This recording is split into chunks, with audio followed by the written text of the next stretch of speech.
Greetings, sailors and star nauts. Welcome to the Captain's Cast on this beautiful Sunday evening. How are you? I am Captain Garrett of the channel Swords and Starships. Welcome to this vessel of entertainment news and woke Hollywood trash fires. Have I got some juicy articles for you today and a couple of really interesting videos. Eric July, George the Giant Slayer have made some excellent call outs about what Disney is up to. And I want to react to a couple of things that they've said. So I have right here a stack of stuff, my sailors and star nuts, that you will enjoy. So buckle up, get ready. First of all, Picard versus The Mandalorian. Two enter, only one may exit. Or is that the line? Is that the Master Blaster line from the Road Warrior? Help me out. So I did a little extra homework before starting the stream today. So we might as well just start with that. And that would be The Mandalorian. So I actually ran into a Mandalorian fan yesterday who's really loving the series, and I felt a little guilty. Okay. Because, you know, look, I'm trying to be a kinder, gentler captain. I'm trying to be a little bit I try not to just immediately unload when I hear, But it wasn't that I was going to criticize. You like what you like. If you're enjoying The Mandalorian, far be it for me to take away any of your fun. And truly, I enjoyed the first season. I really loved it. But I just couldn't help myself because I was so damn curious. Because he's like, "Oh, have you seen The Mandalorian season 3?" And my immediate reaction was like, "Yes, I have." And he's like, "Oh, it's so good. It's so good." And I was like, "I'm not just gonna tear him up, okay? I'm not just gonna." But I just had to know. I was like, "What do you like about it?" And it was a bit pointed. It was more pointed than I intended. And he couldn't really, let's face it, he's kind of, he's younger, just excited, and he didn't have a good answer. The crocodile scene. I'm like, what was with that big crocodile scene in episode 1? What was up with that? Like, there's no point to, well, I mean, and you know what it is? It's the blue pill thing. He knows that he knows it's not quite as good as it used to be, but he can't put his finger on it. It's still fun. The Mandalorian still looks cool. I said to him, like, "You love Baby Yoda. Just admit that you like Baby Yoda." He's like, no, he's like, "Oh, I hate Baby Yoda." I'm like, "Sure you do. That's what they all say." So I decided maybe I'm wrong. Maybe I haven't given this show a fair shot. So I dove into what was left of episode 2 and I jumped into episode 3 and I watched all of it. And if there is one kind thing I can say about the first 2 seasons of The Mandalorian, it is that at least they were episodic. That is, each episode was a kind of self-contained story. And the complaint was that those stories themselves were often kind of boring, or they were filler, or they were a side quest. And sometimes they were really good, and sometimes they weren't. Like, for example, the one with Bill Burr, and he's on the ship heist. I hated that episode. It just, that was one of the episodes a lot of people liked. It just bored me because I wanted to know what was going to happen with the Imperial Remnant, right? But at least there was always this kind of self-contained. They completely lost that. Season 3, episode 2, literally just ends. Okay, spoiler alert. Spoilers for Mandalorian to follow, and for Picard. I'm just going to warn you, because this is Mandalorian versus. So spoiler alert. Okay. Mandalorian dives into the waters. He bathes in the mystical waters, and he gets pulled out by Bo-Katan, and he gets rescued twice by Bo-Katan in the same episode. And he's like, absolutely, and he literally is the most useless he's ever been in this second episode. He stumbles right into traps. he does it. He blunders into the water, right? He gets down into the mystical waters. He's going to bathe to get back his Mandalorian status. And this is one of those times where it was like clockwork. I said, and 3, 2, 1, oh, he's sucked down into the water. And something sucks him down into the water. We don't see what it is. And I'm like, really? You just escaped the robot. You just narrowly escaped death. And once again, here we go. And then she dives into the water and rescues him. But this is the weird thing, right? She just finds him at the bottom of this lake. She uses her jetpack underwater. They can do that, I guess. He's just laying there at the bottom. She grabs him and she pulls him up. And as she's pulling him up, the ominous light of her jetpack slowly but surely illuminates the face of a monster. It's another giant, indestructible monster. And I have to admit, my eyes rolled because I'm like, oh, no, not another one of these. Please, not another monster fight, just for one episode. But then there was no fight. She just left. Like, okay, so let me get this straight. This creature pulled him to the bottom of the lake, and it's massive. It's like the size of a building. This thing is huge. Pulled him to the bottom of the lake and just left him there at the bottom and was like, oh, nah, he wasn't that tasty. I'm chill. She goes down, grabs him. The creature does not attempt to pursue her. It doesn't even make a reaction. It just lets them go, and away they go. So it pulled him down, knocked him out, and then left him alone. And then she dives in, pulls him out. Okay. So she pulls him out of the water. The episode literally ends right there. There's no cliffhanger. There's no hook. Like, he's been rescued. He's fine. He's safe. The mission's been completed. There's no suggestion of an enemy. There's no final closing scene. It's literally like they just ran out of time. They just ran out of footage and we'll stop there for tonight. It's like when your parents used to read to you at night, and they'd be one more chapter. It's like, oh, I'm getting tired. We'll leave it there. That's the end of this chapter. That's pretty much how it ended. So they've lost even the fine art. Fu Man Blue in the chat. Evening, Fu Man Blue. Welcome in. So they've lost even the fine, subtle art of just ending an episode as its own self-contained story. What is it with Pedro Pascal? Why is it that he has to play roles where his character is an idiot who blunders into obvious ambushes over and over and over again? This is two shows like this year, and I'm really getting tired of it.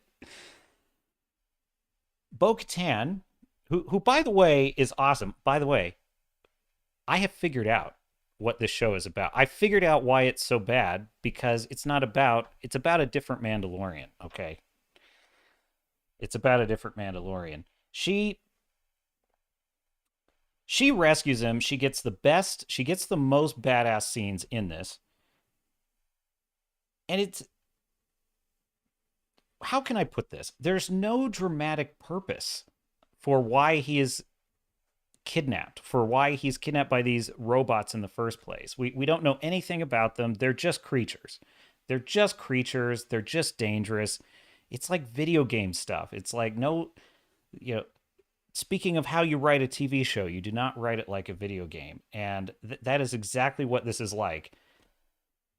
Everything that happens is just an obstacle that must happen because the player has to have something. They have to have an opponent. For the Emperor, hail. Welcome to the chat. I watched the third episode. Okay, third episode of The Mandalorian. Again, spoilers for those just joining. Spoilers for The Mandalorian. The first scene of episode 3 of Mandalorian season 3 it's fine. He basically he gets his sample of the waters. He is now a Mandalorian again, and he's ready to complete his quest. And I literally, just in my mind, I saw the kind of like, Fallout or Skyrim when you complete a quest and you get the little banner, the little splash page, quest completed. And it's like, da-dum-da-da-da, and it's like you've increased in experience, open the menu to level up. That's exactly how that felt to me. I'm like, quest completed. Good job, Mandalorian. And then we completely depart. This, what is it with writers now? We completely depart from the Mandalorian for the whole rest of the episode until the very end to focus on this Imperial remnant character from the first season who is now on Coruscant, and he's basically being rehabilitated by the Republic, the High Republic. Or is it the High? It's the New Republic. High Republic, New Republic, Old Republic. How do you keep them all straight?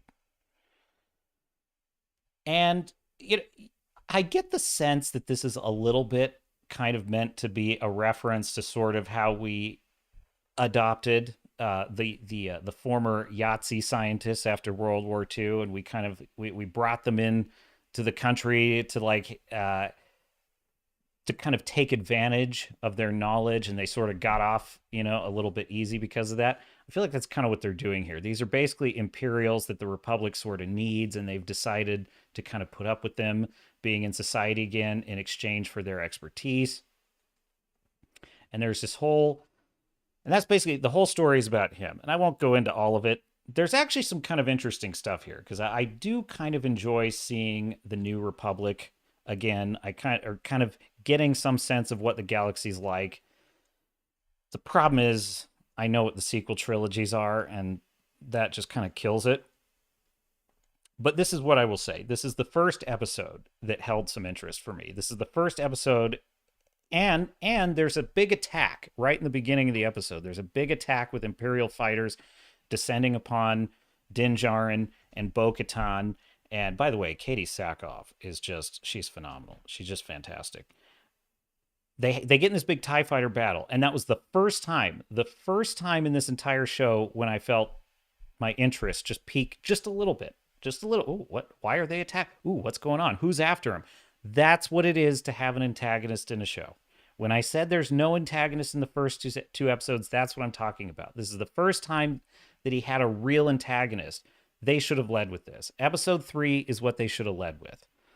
Problem is, it's paced so badly, they would have had a lot of work to do to make it work because they devote all their time to this scientist.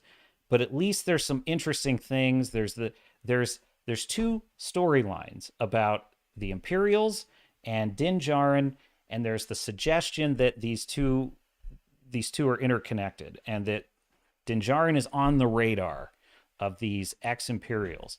That's interesting. There's material there. Unfortunately, it's episode 3. For the Emperor says, I haven't watched The Mandalorian since the middle of season 1. Star Wars is dead to me, I find. I find more enjoyment in listening to people talk about the shows. Me too. The Mandalorian is the one thing that when it came out, I felt Disney Plus did well. I actually thought mistakenly that this was an indication that they were righting the ship after the failure of Solo, the absolute destruction of Luke Skywalker in The Last Jedi, and just the slop that was Rise of Skywalker. I felt like this was a return to form for Star Wars because it felt closer to the ground. It felt more gritty at first. It had elements of the original trilogy that I felt the sequel trilogy did not have. And then it just turned into what everything with Disney is. Everything, once Disney figures out that the algorithm likes something, that's the end of storytelling. That is the end of creativity. That is the end of any kind of nuance. Because the minute they figured out, I mean, they kind of knew, obviously, but the minute they figured out that Baby Yoda was a hit, that was the end of it. That was the end of any chance this show had of being good, well-written, taking risks. All of that was out the window. And now you have Dave Filoni, I believe, pretty sure it was Dave Filoni, confirming, it was either him or Jon Favreau, but no, it was Dave Filoni, confirming that essentially they are going to stick to the sequel trilogy. Like, that is the storyline. They're not throwing out anything. So they had one good show in the first season of Mandalorian. Andor was hugely overrated. There's sort of people that love Andor and there's people that hate Andor, and I'm somewhere in between.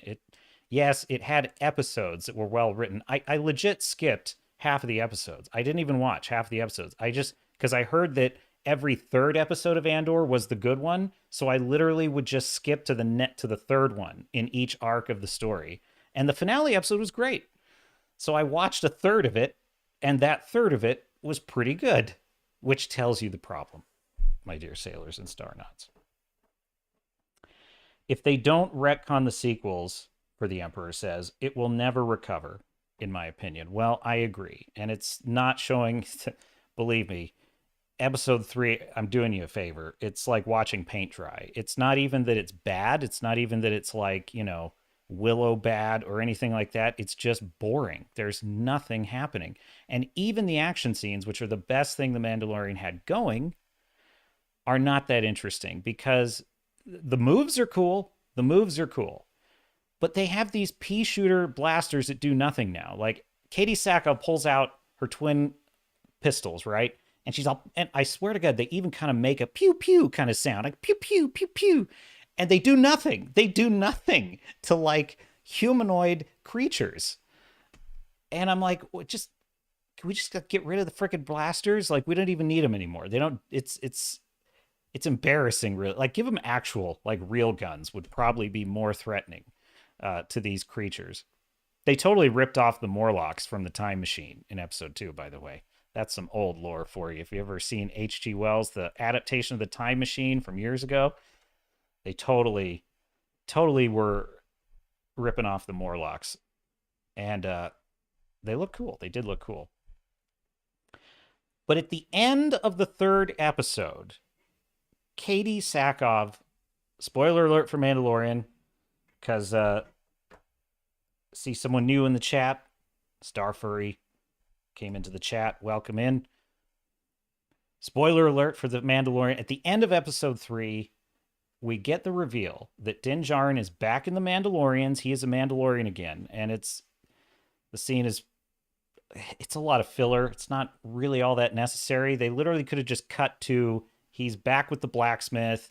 She's pouring the water in. Okay, it's legit. You're back in the Mandalorians. Like, that would have been enough. But they have to have this whole thing where he has to argue, you're not welcome here. I have been bathed in the waters of Mandalore. I am welcome here now. Like, no, you're not. You're not welcome here. Go away. And then he's like, yeah, neither are you. Looking at Katie Sack. I'm like, oh, please, just no. I know what's going to happen. Just let him pass so we can. And then the blacksmith, after sort of rechristening Din Djarin, she turns to Katie Sackhoff and says, you too are now a Mandalorian because you pulled him out of the water. So technically you've been also rechristened. And that's when it hit me. That's what the show is about. The show is about her. That's why it's been so boring, because they don't actually care about Din Djarin. They really don't. They haven't given him anything interesting. The most interesting thing they've given anyone was her, because that was the most interesting part of the episode. I was like, oh, that's kind of cool. Like, she kind of accidentally became re-Mandalorianed again. And wow, if you had started with that episode, that actually might have been pretty interesting. You just start the series right at the beginning of episode 3. He's down in the mines, a couple of lines of dialogue, because there's enough exposition dumps in this show that it's not like it would hurt anything, because he literally just exposition dumps to Baby Yoda every 10 seconds. He's just like, oh, and this is the mines of this, and this is where our people started with that, and this was the story of that. I'm like, okay, so it'd be easy. You could just have him start out, he's walking through the mines with Baby Yoda, and he's just downloading that, yes, I'm on my quest to become a Mandalorian again, and they said I have to bathe in these waters, and then we just get right into it. And we have and we have the Empires involved, the ex-Empire, and we have Katie Sackhoff shows up, and we don't need the stupid crocodile opener in the beginning. We don't need any of that. We just jump right into it, and that would be okay. That would be an okay first episode. So, mediocrity wins the day now, says Starfurry. Well, oh, I'm sorry. Oh my God, I'm sorry. I said Starfurry. My apologies, sir. That would be Star Fury. That would be Star Fury. There's a difference. So, hey, furries are welcome here. I have nothing, no problem. But you are not, sir. And you are welcome as Star Fury. So anyhow, I tell you that to tell you this. Let me fix my overlay here.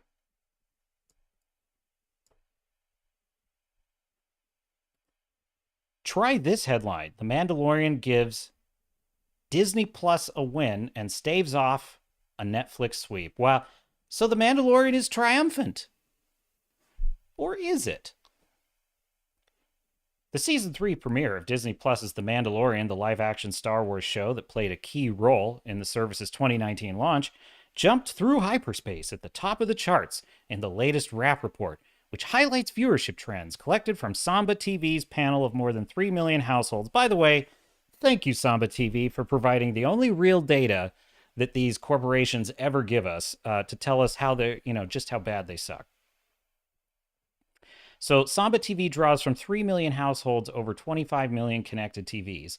And, they must hate this. They must, Amazon, Disney, Warner Brothers, they must hate it that Samba TV has this ability because they hide everything, right? Though it defeated a large streaming empire in the process, the victory was weaker than one might have hoped.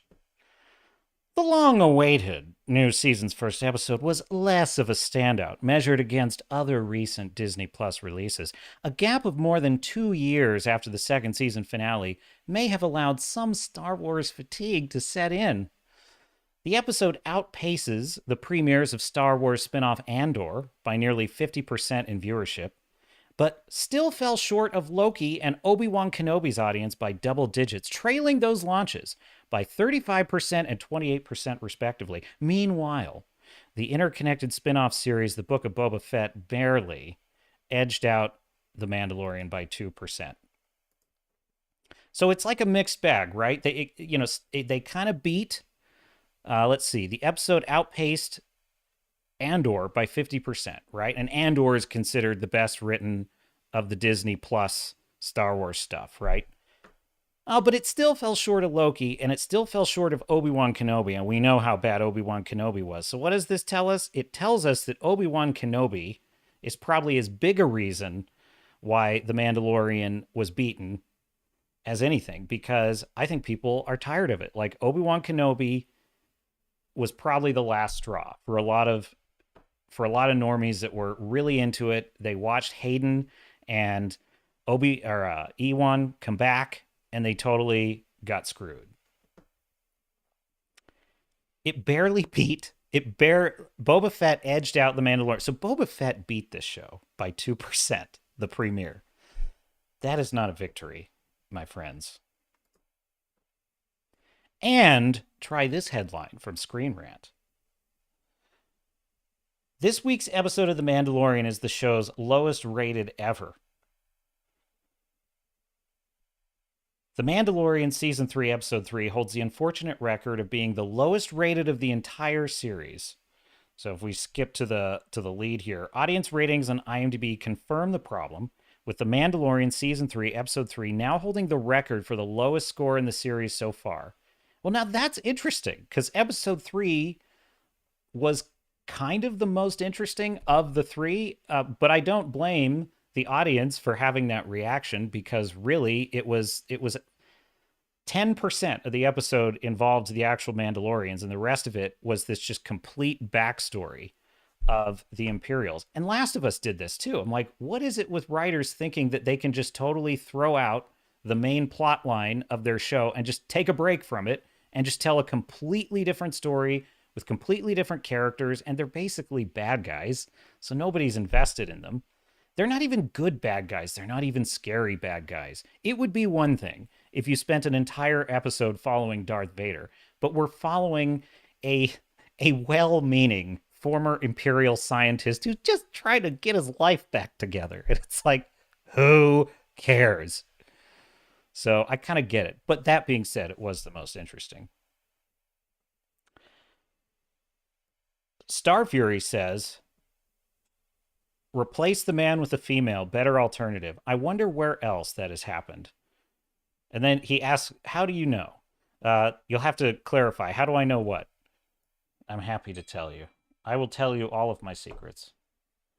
But yeah, so Look, do I think this is a total bait and switch with Katie Sackhoff? It's a little early to tell. If I were to shake the old magic 8 ball, it'd probably say, appears likely.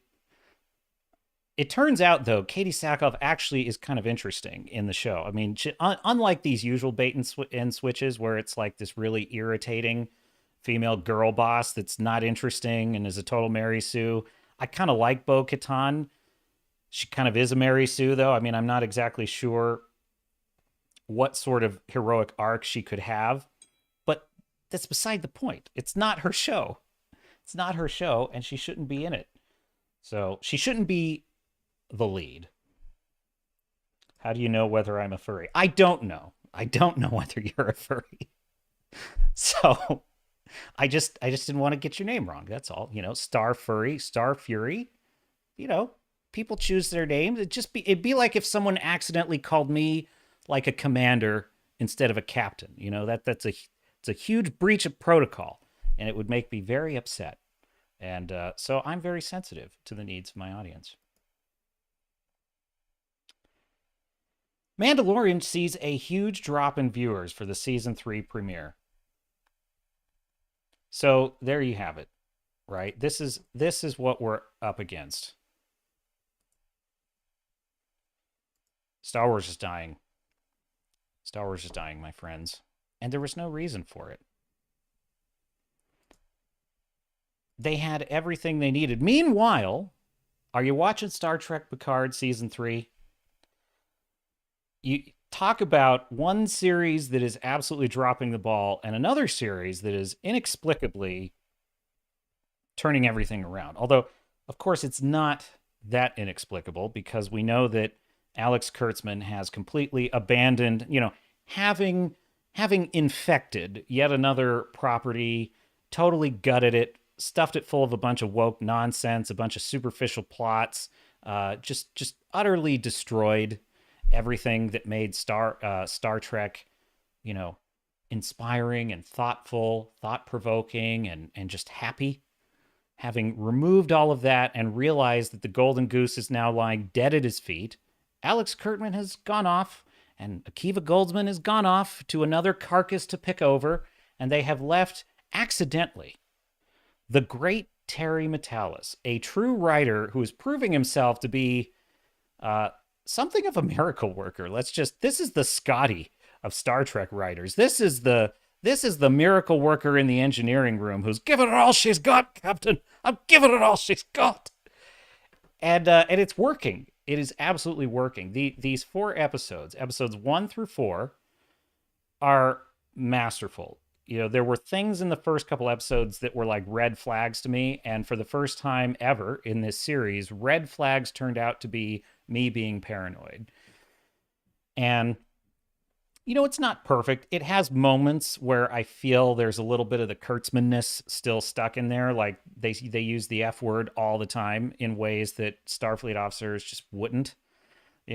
Picard says the F word in ways that are frankly bizarre for his character. It's even if everyone else curses, Picard would not. He just would not. He's never been that kind of man, if you understand his... So anyway, so there's that. The sets are very dark and foreboding, and the plot itself is actually pretty dark. It's a pretty sinister story. But there's a difference, though, because when it was sinister in the first 2 seasons of Picard, and in Star Trek Discovery, and in Strange New Worlds, there is a distinctly dystopian layer to it. There is this kind of cynical... I would call it a poor man's Game of Thrones layer to everything, which is the implication that the worst of human behavior will always eventually show itself. Great civilizations will always fall apart. The Federation is old and aging, and of course it's starting to become corrupt. So, and really even in Discovery, they portray the Federation as kind of warmongering with the Klingons.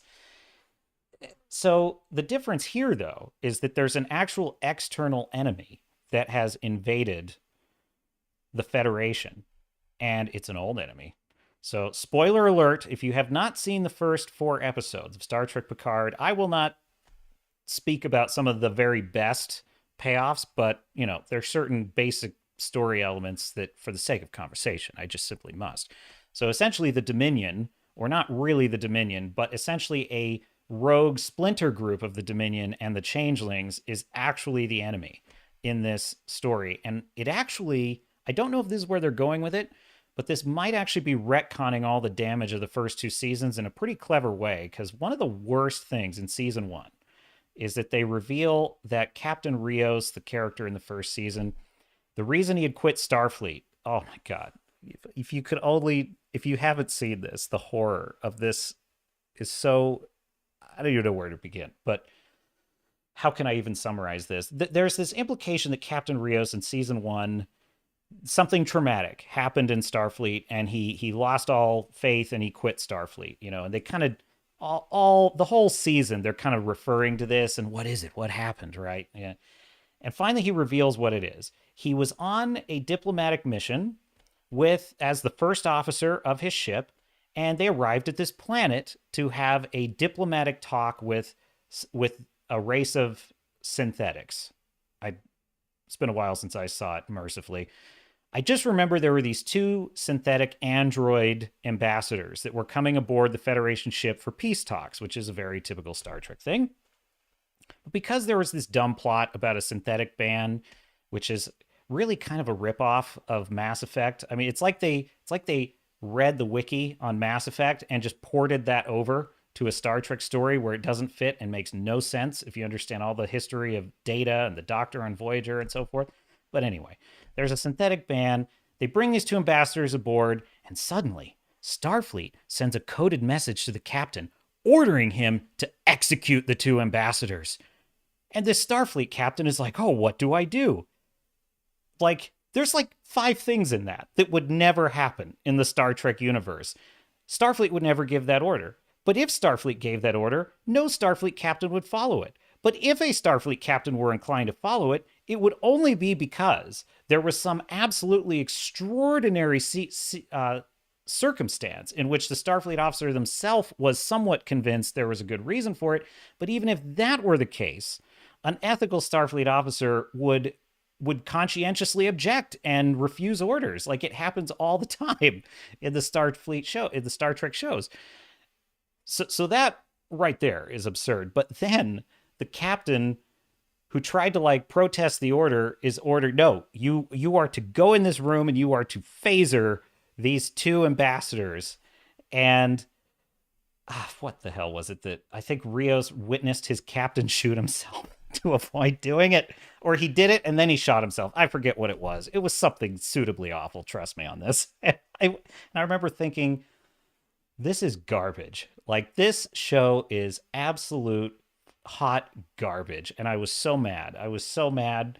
I was pretty pissed off already at that point, but that was it. I was like, this series might be retconning all of that, because the idea that Starfleet was so corrupt in the first season, they attributed it to Romulans. It might actually be that the Changelings have been in there screwing things up for like years.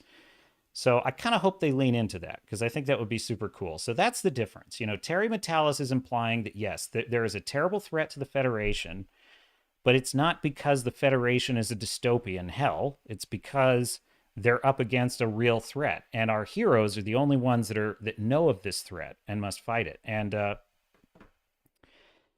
it's really good. And the characters are nuanced. Let me know if you want to hear more on Picard, but I've probably gone on too long. I feel like we must move on. I'm kind of warming up the stream here, letting people come in. Fourth, Star Fury says, agreed, melodic method. Wow, did I miss something for melodic method? Oh yeah, melodic method said Star Wars died because they didn't pull together a group of people we cared about as much as we did Luke, Han, and Leia. That is an excellent point. That is an excellent point, because it's not just that they didn't pull together a group of characters we cared about. It's that they're kind of incapable of it, right? Like, nothing that Disney does is original anymore. I mean, they do occasionally have something. Usually it's a Pixar thing. There is the occasional Moana or Encanto that actually succeed, that are something new. But most of the time, they are digging up the graves of just old things, and they're just feeding it into the wood chipper of the algorithm. They're just, there it goes. Now give me money. Give me beautiful money. That's all they do. Uh, they had an opportunity to make Din Djarin an interesting character. He's you know, as the critical drinker would say, he's a plank of wood.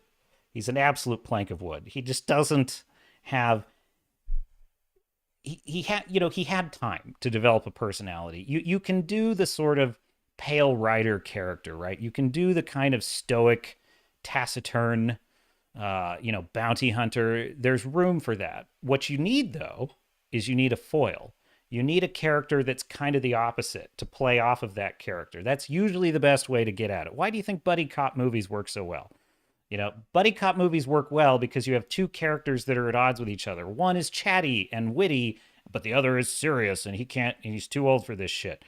That's how you get at a character like that. But the problem is they attach to him a merchandising opportunity called Baby Yoda, colloquially also known as Grogu, who is just a baby who just makes cute baby sounds and can't contribute to like almost anything. And the sad part is now he is contributing with like backflips, and he's actually kind of doing some stuff, and it's worse because he looks like a puppet. It's like, when you're playing with, it's literally like when I was a kid and I would try to make my own home movies and I would like, animate my toys doing something, I would just throw them across the room. That's what this is like. He literally is just he's a puppet who's being thrown. It's not good. It's not good. One of their problems is they actually kind of had some interesting possibilities with Gina Carano's character, and we know what happened there, didn't we? Yeah, the woke propaganda machine could not tolerate dissent, and therefore we had to get rid of her. We had to get rid of her because, God forbid, there actually be a plausible and interesting, strong female character. Like the first time, everyone is united. Everyone agreed on Gina Carano. All the people who were annoyed with all the girl bosses loved Gina Carano. Why? Because she was believable and she was fun and she was interesting. And like the scene where she was sniping in that one episode was freaking badass. Imagine what could have been if they had kept her as like a permanent partner for Din Djarin. Even if they had maybe just built a little crew where Carl Weathers was kind of in the ship with him. Who knows? I mean, Carl Weathers probably would have been, he's a quest giver now.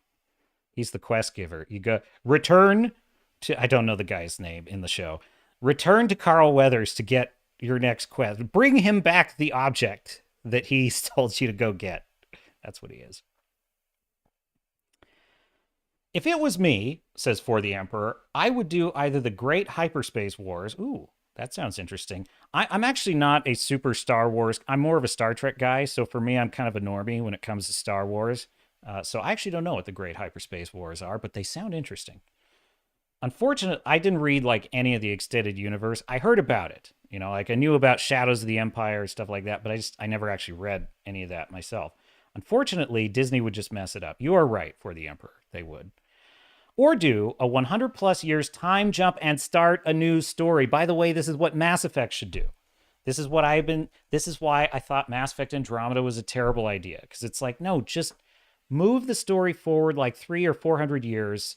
And Shepard's story, you can literally just do what they did in Dragon Age Inquisition. Sorry, departure to gaming here for a second.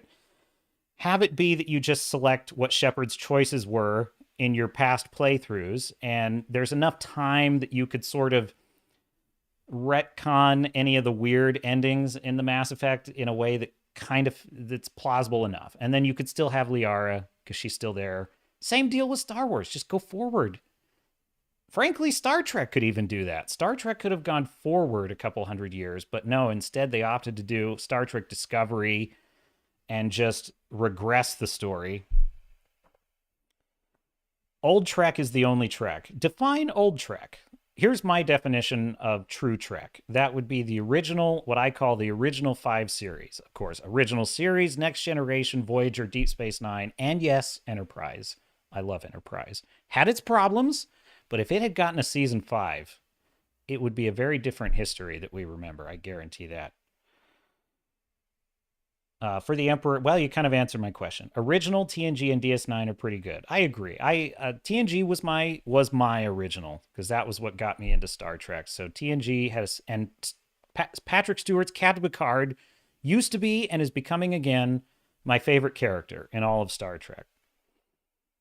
But I really warmed up to Enterprise. I liked it. Had the first couple seasons are like really hit or miss. There's a couple great episodes, but once you get to about season 3, I felt like Scott Bakula really settled into the role, and it was a great like predecessor to a modern Starfleet captain, and that's what I liked about it. He was a little more rough around the edges, but he still had that air of civilization that all Starfleet officers have, and I liked that. And I am a Voyager fan. Voyager had, of all the dumbest episodes, every one of them had a stinker or two, but Voyager definitely had more than its share of stinkers. But it definitely, I like Janeway. I like Janeway. Season 1 and 2 of Picard are terrible, but I'm liking season 3. That I consider that an understatement. Season 1 and 2 of Picard are a crime. It is the most vile, dystopian, just disgusting, like literally disgusting portrayal of a Star Trek universe I've ever seen. And that's saying something because there's such a thing as Lower Decks, which is the Rick and Morty Family Guy version of Star Trek. Who in the hell thought that was a good idea? It's an insult, but Picard is even worse though, because Picard is actually trying to be Star Trek, whereas Lower Decks is just an insult to Star Trek. And fine, it's an insult, I can just steer clear of it. But Star Trek Picard took a character that had real weight in the series and just destroyed him. So I consider it much worse. And maybe there's a little personal animosity there because Picard was my character. But yeah. Star Fury says she looks like she can kill a man genuinely. That would be Gina Carano. And by the way, I think she could genuinely, because she was an MMA fighter. So, For the Emperor says, fetch quest, lol. Star Fury says, have a child of Shepard and Liara take the story forward. Oh, I see who we liked in their playthrough. Liara is a popular choice. I can't fault you for that. Liara is a popular choice. No problem with games here. I love Mass Effect and agree Andromeda was a terrible idea. That being said, I enjoyed Andromeda because I liked the exploration. I do think that's the best BioWare's ever done with a kind of open world thing. And there were some choices you make on the individual missions that sort of altered like the geopolitical organization of a planet. And that was fun. And I kind of like seeing what the hell was that thing called? It was like the Citadel, but it wasn't the Citadel. I forget what it was, but it's the big space station, and you kind of see it upgrade as you improve things in the galaxy. But that being said, the actual story itself was terrible. The main story was boring, and it was melancholy. It was melancholy to be exploring this other galaxy, but then kind of wondering, but whatever happened back in the Milky Way? Like that's a melancholy thing to me. For the Emperor says, Voyager was tolerable. I didn't love it or hate it. You might give it a second watch, having seen what we've seen. Like, it has some of the best, like kind of moral conundrum episodes. Like, there's a great episode I really love.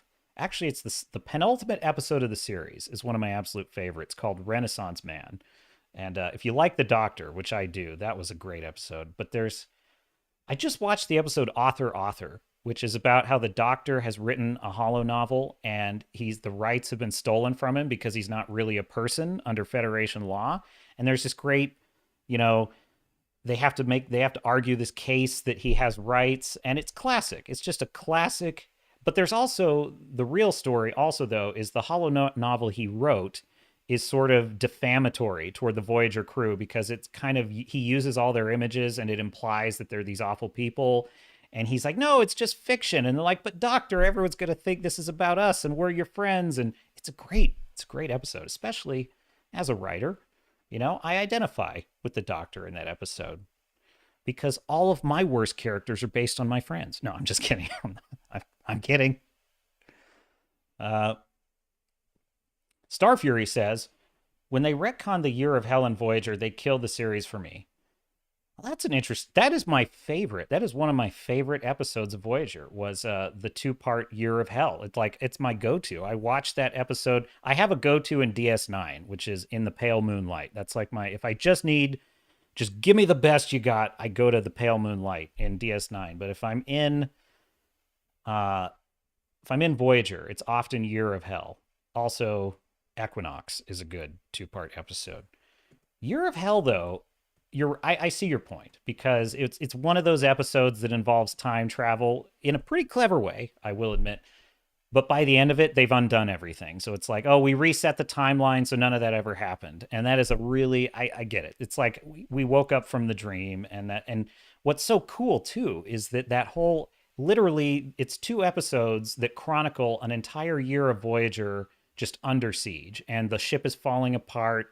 It's beaten to hell, and I think what it was is they had to reset the timeline because it took so much damage. They just couldn't plausibly bring it back from that. It was like the ship is basically unsalvageable by the end of it, which was cool. It was cool to see that because it's like we never get to see the ships we love put through the absolute ringer. And so I get your point. I get your point. But I like that episode. King Tiberius says 100% agree with that. Year of Hell? Maybe you're agreeing to that. I get your point there. Starfury says better fight mechanic than the previous games, meaning Andromeda. And he says better version is Measure of a Man, talking about the Data episode where Data has to fight for his rights in Star Trek TNG. And yes, it was. It was a better episode, and it was a great Picard episode because he had to argue for those rights. But going back to the Andromeda thing, better fighting mechanics, agree on the gameplay, but there's one thing I hated in Andromeda, which is they basically introduced this system where you could just be all classes. And all you had to do was build a class profile, and then and it became it's like a hotkey. You just switch to that. So if you want to be a biotic, play as a biotic. But then if you get tired of that, you can just switch over to soldier, and now you're a soldier, and you've got all the soldier skills. And I thought, okay, well, that just takes all the fun out of building a skill tree. And so I thought that was a really annoying choice. And also, I enjoyed upgrading the weapons, but literally 20 hours in, I had the best weapon, and I never need to upgrade another weapon again. I'm like, I've got my ideal armor, I've got my ideal gun, I don't need anything else. And that kind of killed some of the fun of it too, because after a certain point, Dragon Age Inquisition was that way, by the way. You get to about hour 20, and I'm like, God mode. Just God mode. And I don't even do probably 20% of the side quests in that game because it's so damn huge. Wrangler says, hail. Hail, sir. Hail and welcome to the Captain's Cast on this Sunday evening. Just hoping to bring you a little bit of entertainment. I get a little melancholy at the end of the week. There's no more live streams to watch. F&T's over.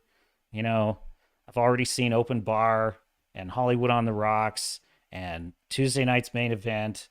And yeah, you're getting a window into my playlist. So I get a little melancholy. So you know what? I will step in. I will step in and see what I can do. Starfury says, love the episode, not the ending. Yeah, meaning Year of Hell in Voyager. I'm with you on that. So bringing it back to Picard, there is... So episode 5, which I'm going to review this week, so keep an eye out for my review of Star Trek Picard. I'm really putting as much love and care into these reviews as I can. And check out my episodes 3 and 4 review because it pretty much covers everything I love about this series. But episode 5 is kind of starting a new arc, really, because episode 4 concluded, it's almost like the end of a 2-part episode in the series, and now we're starting a new episode, but the story's sort of continuing because we still have the same threat. And what's really interesting is that it's a slower paced episode, but it's still great. And okay, so this is okay. Let me know if you mind spoilers because I'm going to spoil something here. 3, 2, 1. Wrangler says, you're talking Star Trek. I'm so here for it. Awesome. Let me know, chat. Let me know if you want me to move on because I got plenty. I got a big stack of stuff for you today. Uh, so yes, I will be working on that review, Star Fury, and you will see it this week. As soon as I can get it done, preferably before the next episode airs, because I'm trying to keep up. But man, there's so much to do. Um, so Ro Laren comes back in episode 5, right? And my Kurtzman, post traumatic stress syndrome flared up a little. I started to have flashbacks. I'm like, oh God, oh no, this is Icheb all over again. Because if you don't know, in the first season of Picard, if you remember the character Icheb, which is a little bit of an obscure character, I get it, but he was a supporting character that came on in the last couple seasons of Voyager. He was an ex Borg that Seven of Nine had adopted, and like he kind of became a surrogate son to her. And I really loved that relationship, and I really loved his character. And I also liked that they were bringing in new stories with new characters as the show progressed. It made it feel less like every episode was just resetting the status quo. So I enjoyed that. And what does Star Trek Picard do? Okay, they open an episode with Icheb on an operating table. It's straight out of Hostel. Like, it is straight out of an Eli Roth torture porn movie. They have him strapped to this dingy table, and this evil, cackling sadist is just laughing as she's pulling out his eye socket, and she's drilling into him, and she's taunting him as she does it. Like, it's literally, you're watching Hostel. And it was beyond horrifying. It was so gross and bloody. And Seven of Nine shows up and kills her, and it's like, oh great, the bad guy got it. That didn't solve anything for me. And what does Seven of Nine do? She has to hold his hand, and she's crying, and he's like giving her the phaser to kill him, and he begs her to put him out of her misery, and that's the cold open of the episode. And why did they do all that? So that Seven of Nine would have a reason to want revenge on some dumb character that was the villain for that episode. That's all. This is how freaking awful Kurtzman Trek is. It's so soulless. It is so vile. It is so bereft of any humanity. It so misunderstands anything in Star Trek. And I'm not even saying that Star Trek does not have tragedy and sadness and death in it, because it does. It's one of the main themes that the characters are often dealing with: mortality. And what does it mean to lose someone in battle? But this is not that. This is, they literally tortured and killed a character that they knew Star Trek nerds would remember. Like, only a nerd who really liked Voyager would have remembered Icheb. And so for normies, they could have picked any character. They could have just picked a new character. They could have had it just be that, oh, this was a lieutenant that she trained at Starfleet Academy off screen. That would have been more reasonable, because then it would have just been, okay, yeah, because that's literally all we get of his character. All we need to know is that he just got butchered in front of our eyes. So if that's the case, why not just use a character that was never in any previous show? But no, they go and they find a character just obscure enough that the diehards, won't be too put off by it, but just knowledgeable enough to give you member berries. Just enough to just twist the knife, to just use that little piece of lore that you have as a Star Trek fan to just rip your freaking heart out. It's vile. I despise Kurtzman. He's a shit writer. He has no talent, because a talented writer, as I just pointed out, would have used a character that we hadn't met before. That would have been a good choice. Or make the whole story about Seven of Nine and Icheb fighting this battle together, and maybe he dies at the end. That I could have maybe accepted. He dies heroically. So I tell you that to tell you this. Episode 5 of Picard Season 3 begins, and Ro Laren comes back. And I'm like, oh, here we go. Here we go again. And I really didn't like it. I didn't like about 30% of the episode right off the bat, because she's interrogating Picard, and Picard is angry at her, justifiably so. But she's acting like a Kurtzman character for like the first third of this episode. She's acting like a Kurtzman character. She's suspicious. She's angry. She doesn't have any time for Picard and his bullshit. And I'm starting to get Kurtzman vibes, right? And then a conversation occurs in the holodeck in which Picard and Ro Laren kind of have it out. And you realize that she's suspicious he's a changeling. And she's trying to figure out if he's a changeling or not. And then you realize, oh, so there's a reason why she's so suspicious of everyone. There's a reason why she's so guarded. And then the episode progresses, and it turns out that once Rolaren can trust Picard, now she needs him. And there is this old wound between them that starts to get worked out. And then in the final moments of the episode, big spoiler alert here, she is ambushed by the changelings, and a bomb is planted on her shuttle, and she's about to die.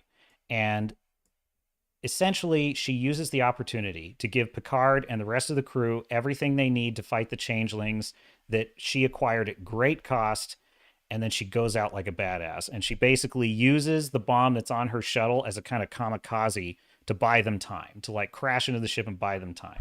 And I thought at first, my knee-jerk reaction was, oh, so they brought in another legacy character just to kill her off.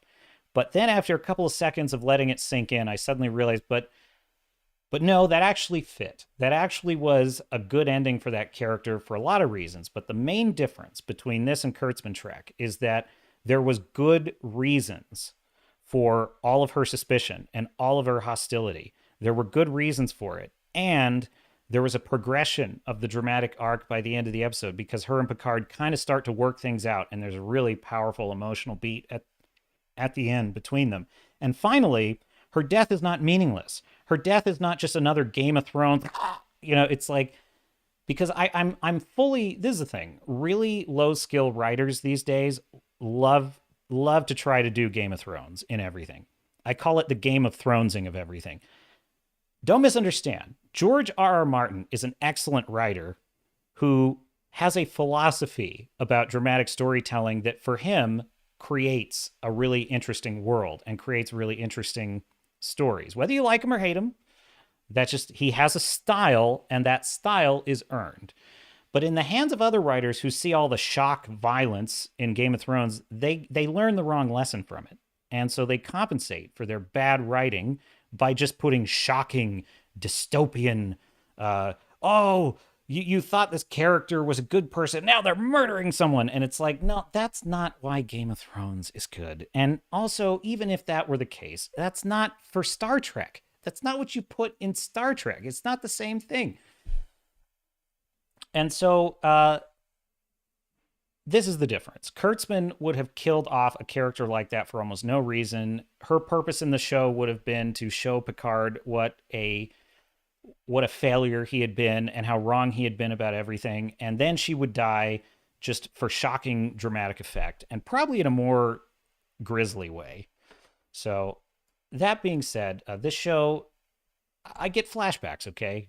I get flashbacks. And if you have watched any of the old first two seasons of Picard, you could be forgiven for having that reaction to some of these things, thinking, oh no, they're doing it again. Stay with it. Stay with it. It's not what you think. Spoil away, says the chat. Well, good. I guess I did. I did spoil. Girl boss PTSD. Don't we all have that? And I have more to tell you about that, my friend. Yeah, that's not Trek, King Tiberius says. Well, if you're talking about the Kurtzman stuff to which I was referring, I agree with you. If, on the other hand, you disagree with my assessment of season 3, please do let me know. Kurtzman is a complete gamer word. Oh, you ain't kidding. You ain't kidding, Star Fury. And I share your Star Fury at Mr. Kurtzman, let me tell you. What do I have for you, my dear sailors and starnauts, in the stack of stuff? Let's pull up some other headlines. Have you seen Shazam?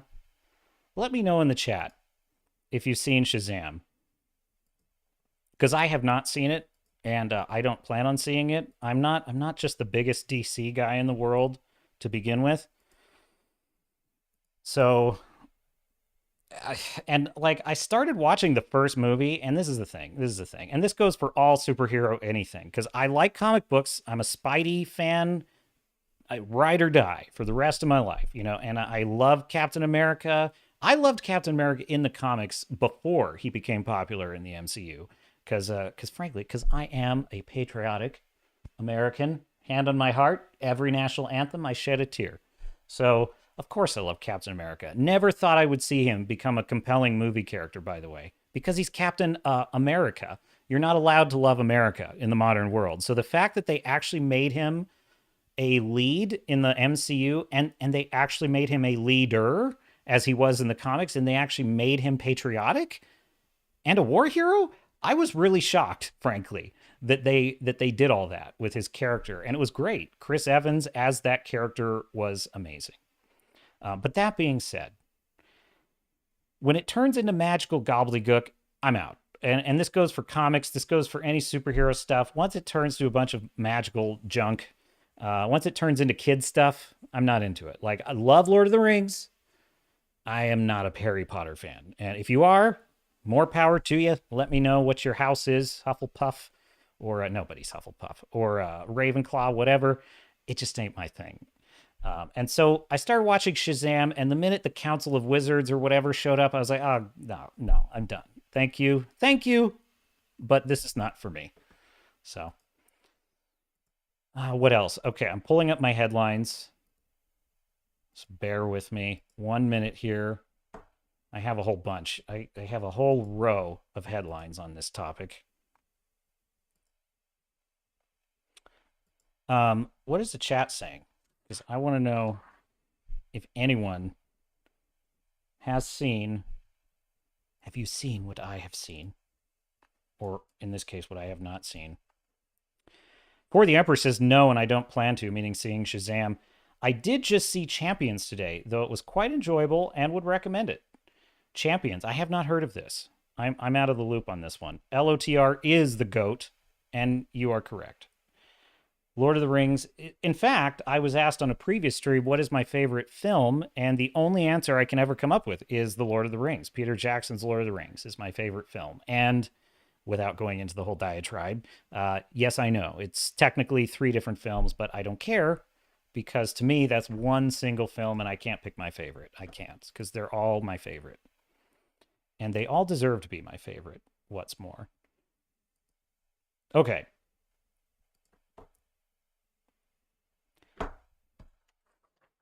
Yes, I want to talk about this headline next. So try this headline. Oops, not that one. That one's for later.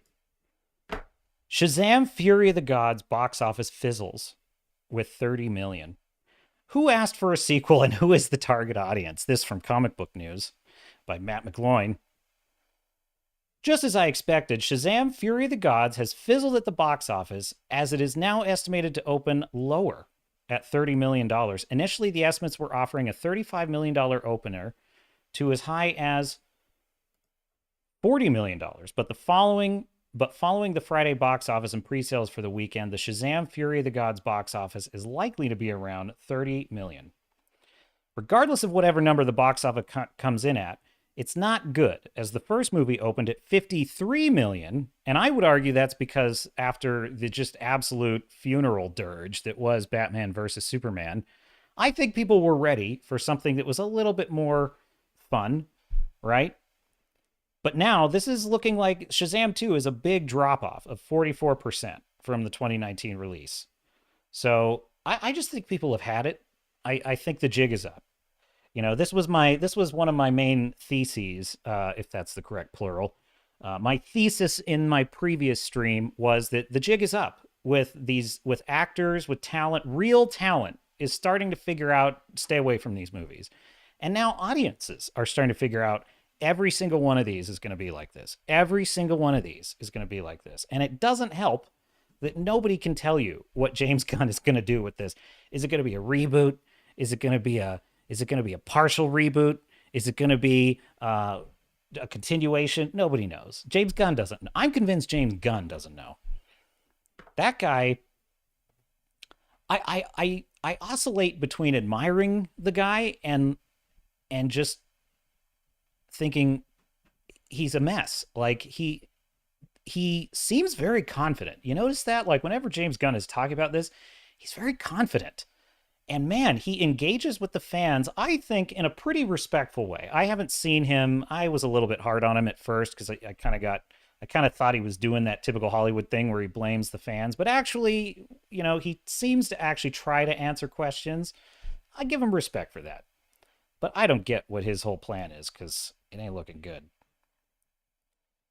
Ah. Well, I'll just skip.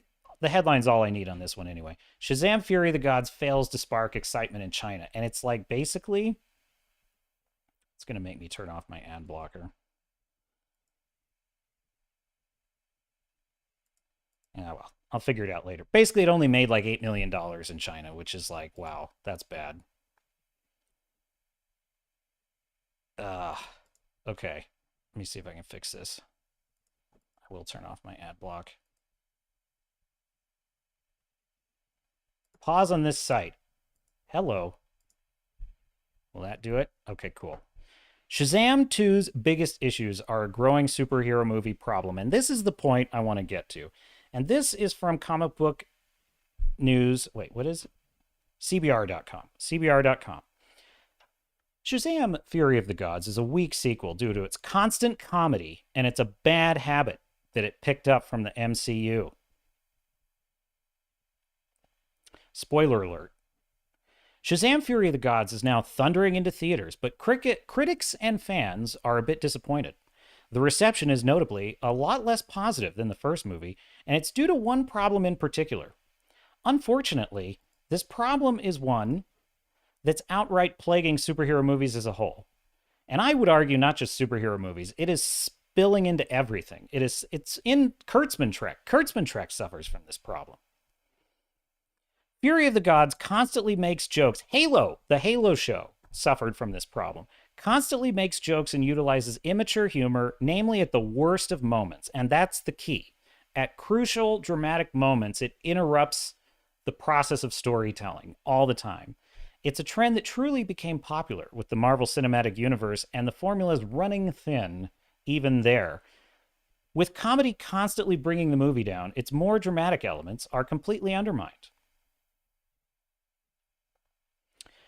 Several scenes in Fury of the Gods are full of jokes and comedy to the point where the movie is almost trying too hard to earn a laugh out of the audiences. The city of Philadelphia outright mocks the Shazamily, dubbing them the Philly Fiascos, and making them out to be complete failures. And I will just say, that can work if the whole point is they are sort of like Guardians of the Galaxy. They're kind of losers in the beginning, but Peter Quill manages to pull them together, and they actually pull off this really awesome, rescue of this planet, and then people love them, and then they're the Guardians of the Galaxy. And so this can work. It's just the problem is when there's never that payoff, it's tiresome. It's just very tiresome. In his Shazam form, almost every line that Billy Batson says, and this is crucial, in his Shazam form, every line he says is a sometimes extraneous reach for a laugh, even though his alter ego acts completely different. And this is fascinating. So they're basically saying the kid alter ego does not act like this zany, wacky wisecracker all the time. But for some reason, when he turns into the adult Shazam form, now all of a sudden he's a wisecracking kid. And it's like, that just shows you how unskilled these writers are, because they're not doing the character work that you need to do to make convincing characters that get you invested. The Daughters of Atlas are sometimes used for comedy, which doesn't enhance their threat level. That's another thing. Ant-Man Quantumania did this with MODOK. They want you to have concern when the villain shows up and is threatening the heroes, but then they turn him into a big dumb joke that the heroes are openly mocking and laughing at. And it's like, that only works when you're literally not supposed to feel any fear from this villain. And best example I can think of is the beginning of Avengers 2, when they're taking out what's left of Hydra up in the mountains in Switzerland or whatever. And they're sending out all their guys to fight the Avengers. And one of the bad guys comes in and he's like, get out there and stop them. And they're like, it's the Avengers. They're like, what are we supposed to do? And it's like, that's funny. That's funny, because I'm not supposed to be afraid for the Avengers at this point in the movie. That's the only time it's acceptable, because we're acknowledging that these are not a real threat to the Avengers. They are a minimal threat. So even the wizard Shazam himself is reduced to a comedic element, and he rarely comes off as a wise or almost divine sage because of it. So even the serious characters can't be taken seriously. Imagine if the Sorcerer Supreme in the first Doctor Strange movie was making fun of herself and acting like an idiot all the time. The movie wasn't the best to begin with, but it never would have worked if Tilda Swinton had been making a mockery of herself and almost kind of winking at the camera and being like, look, I'm like a serious actor, but I'm in this movie.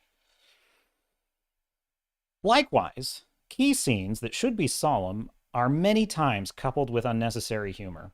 For instance, when Billy turns back into his mortal form in front of his adoptive parents, Rosa and Victor Vasquez, the scene is almost ruined by his dad questioning, is he the reason the house is constantly being struck by lightning? So I haven't even seen this movie, but I can already picture it. I know exactly what it is. He gets caught turning back into the kid, and he's just revealed his secret identity to his parents. Oh no! And it's just a stupid, dumb quip. Are you the reason that our house is getting struck by lightning? And it's like, cue the laugh track. Oh, that's so good. And see, this is the thing. The reason Star Trek has been so bad is, as Robert Meyer Burnett correctly observed, it's in the hands of people who don't like it, or at least it was up until now. Same thing with these superhero movies. They are in the hands of people who do not like these things. And I have another article, my dear sailors and star nuts, that is an absolute killer, that is going to absolutely make this case. And it's not even written by, bounding into comics or, the typical pundits. Like, this is in their words. They make this case. And so stay tuned for that. But I'm building my case right here. So it's a recurring issue, and it's the biggest reason why the sequel feels so inauthentic compared to its predecessor. The problem isn't confined solely to the second Shazam, however, as a rival studio is now discovering, well, now who could they be talking about? The popularity of the MCU humor ruined superhero movies. I could not disagree more. This is not what ruined superhero movies. Idiot writers who are writing by committee and algorithm who think the MCU humor is popular is what ruined these movies. Let's check in with the chat before I get into the rest of this.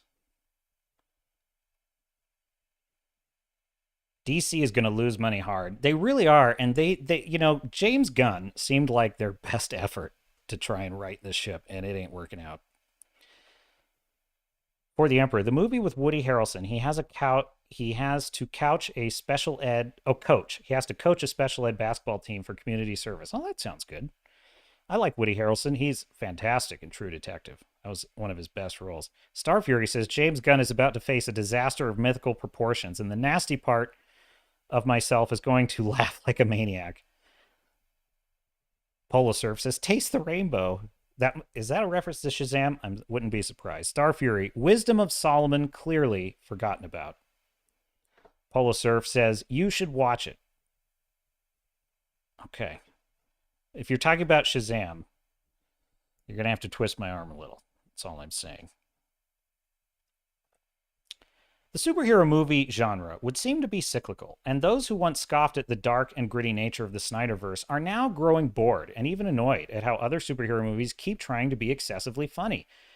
See, they always blame the fans. They, even when they're not trying to, defame the fans, they're still blaming the fans. Because, oh, you see, people are cyclical. They have moods. Yet, no, we only have one mood.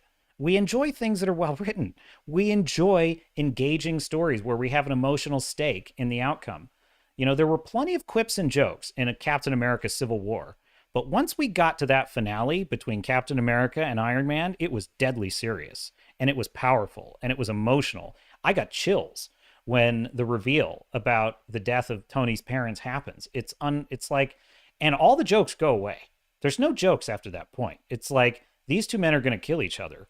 And it's kind of scary. It's a little bit, because up until that point, I never really believed Cap and Iron Man were really against each other, and they weren't.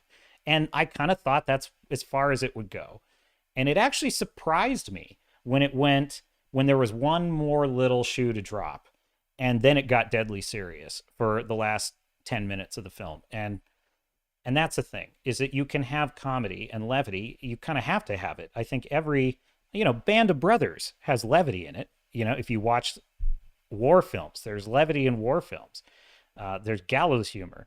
But you can't have everything. You can't make fun of what you're doing. You can't make fun of the universe, because what that really is, this is the problem.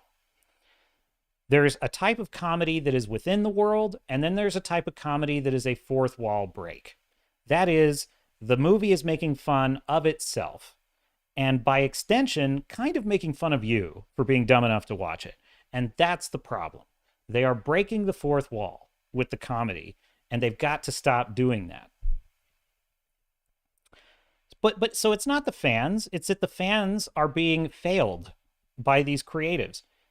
So getting back to the article, this can even be seen in Ant-Man and the Wasp: Quantumania. Oh, you think? What a pile of garbage that movie was. I'm surprised by how garbage that movie was, because I didn't think it would be the worst of I actually kind of thought it would sort of be decent. I mean, I was not excited about the quantum realm. That looked absurd to me, and I just had no interest in that. But I thought they've got to make this one work. So, and it's only 2 hours, which shows a sort of discipline. So maybe, but no, it was garbage, which is quite similar to Fury of the Gods. Both try to raise the stakes of their particular franchise, though the comedic element is still quite apparent. This diminishes the stakes while making even the best jokes come off as grating. Now, it would seem that trying to emulate the MCU's style in terms of comedy isn't quite the foolproof formula that it once was. In the case of Shazam! Fury of the Gods, it's simply one joke too many. And yeah, and that's my basic rebuttal to this thesis. Oh, it's just too many. No, it's not. It's not too many. It's that their fourth wall breaks. And the reason that their fourth wall breaks is because the creatives who are creating these things, A, they don't like it. They don't like what they're doing. It's a paycheck. It's a way into the industry. It's a credit to their name. That's all they care about, right? And so they are forced to make these films fit this universe. And so, with a gun to their head, they are doing the best they can in one way of looking at it. And so they make fun of it because they're trying to entertain themselves as much as anyone. They don't have the confidence. Christopher Nolan, when he made Batman Begins, he only made that movie for really one reason. He was just intrigued by the idea of, like, no one's ever told the story of how Batman became Batman, and I kind of just want to see that story. How interesting would that be? And you can see that there is and he didn't make The Dark Knight until he had an idea that he thought was interesting. And you can tell that this was a creator who was invested in the work that he was creating. So this is the problem, is that when you're not invested in what you're doing, it's a big dumb joke to you, and you're kind of embarrassed that you're there. And when you're embarrassed that you're there, it comes through in what you're doing. And so normies who are sitting in this audience, or just, I would like to say, just to be charitable to our fellow moviegoers who may still be thinking that they enjoy the MCU, a lot of it is because they just want to be happy. Just like any of us. They don't want to be upset that this movie's crap. They want to have some fun, and they want to have some optimism. And when they sit down in the theater, they bring that optimism to it, and then they start to wonder, why this isn't as good. I just don't know why. So it's not. And what they're not consciously aware of is that they are being kind of made fun of for coming to this movie. They are being invited to laugh at the fact that they're watching superheroes and taking them seriously.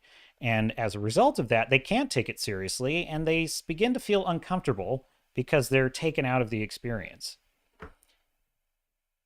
Which brings me neatly along to our next headline.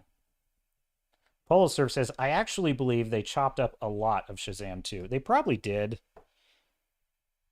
For the Emperor says, you can have humor, but it must be when appropriate, not just shoved in everywhere. And you're exactly right. It has to be appropriate.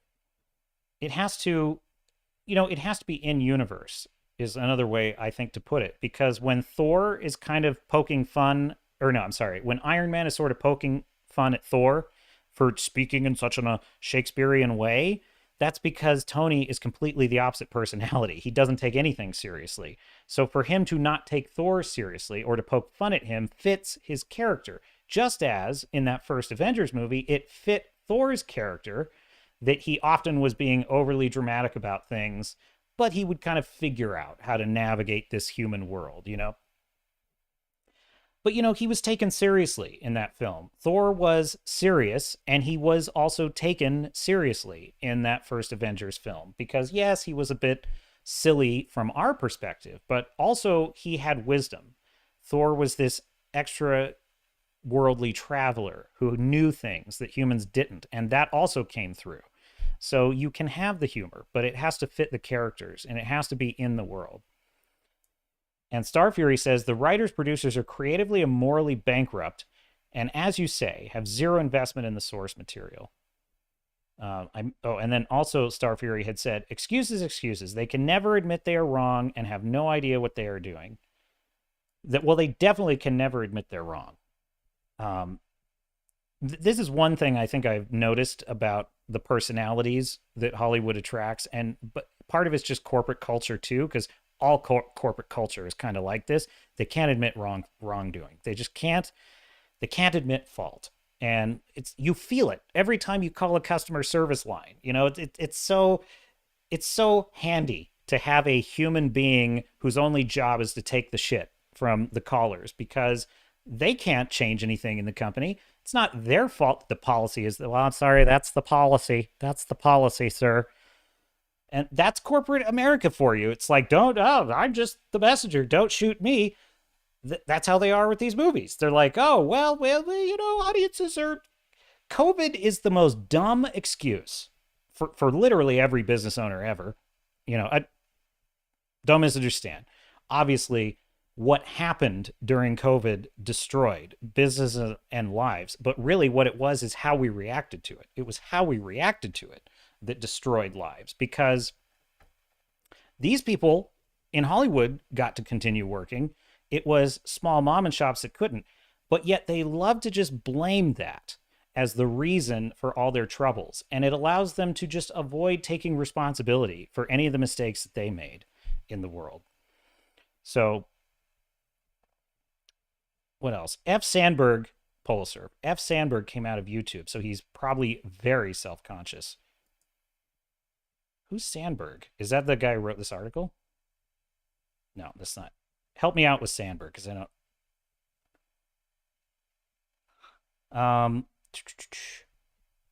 I don't mind humor in Thor, but I can't stand it. This from Wrangler. I don't mind humor in Thor, but I can't stand it when they make him look like an idiot just to shoehorn in another gag. Yeah, and it's part of it is they just keep going back to the well. They just go back and back and back. Starfury says, the corporate everywhere. It's bad. So check out this headline. Rumor. Marvel's Blade reboot delayed due to Mahershala Ali. I learned how to pronounce that today. Mahershala Ali being unhappy with the proposed script. By the way, if you have not seen True Detective Season 3 with Mahershala Ali, the Season 2 was garbage. He was great, and I love Season 3, True Detective. Really, he crushed it.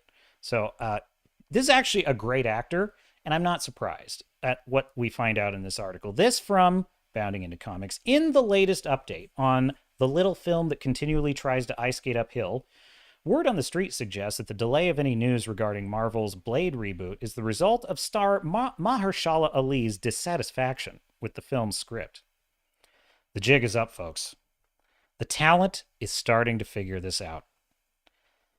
The supposed reason behind the Daywalker's inability to rise from the grave, well, that was a very clever turn of phrase, was first revealed by noted film reporter Jeff Snyder on the March 9th episode of his and film critic John Roca's The Hot Mic podcast. During the course of a discussion regarding the supposed fact that the Marvel's constant delays are the result of star Brie Larson's on-set diva behavior, Snyder explained that to his co-host that she thinks of the Marvels as this is her movie, which that's hilarious. Boy, she must be so much fun to work with. The HR department must be very busy with Brie Larson's requests. Having broached the topic of Oscar winners turned Marvel leads, Snyder then noted, you know who else had a Marvel movie built around them before anything came into place? That would be two-time Oscar winner Mahershala Ali. With Blade, it got a new director in November. Here we are 5 months later, still no update on casting. See where I'm going with this stuff? He asked rhetorically of Roca.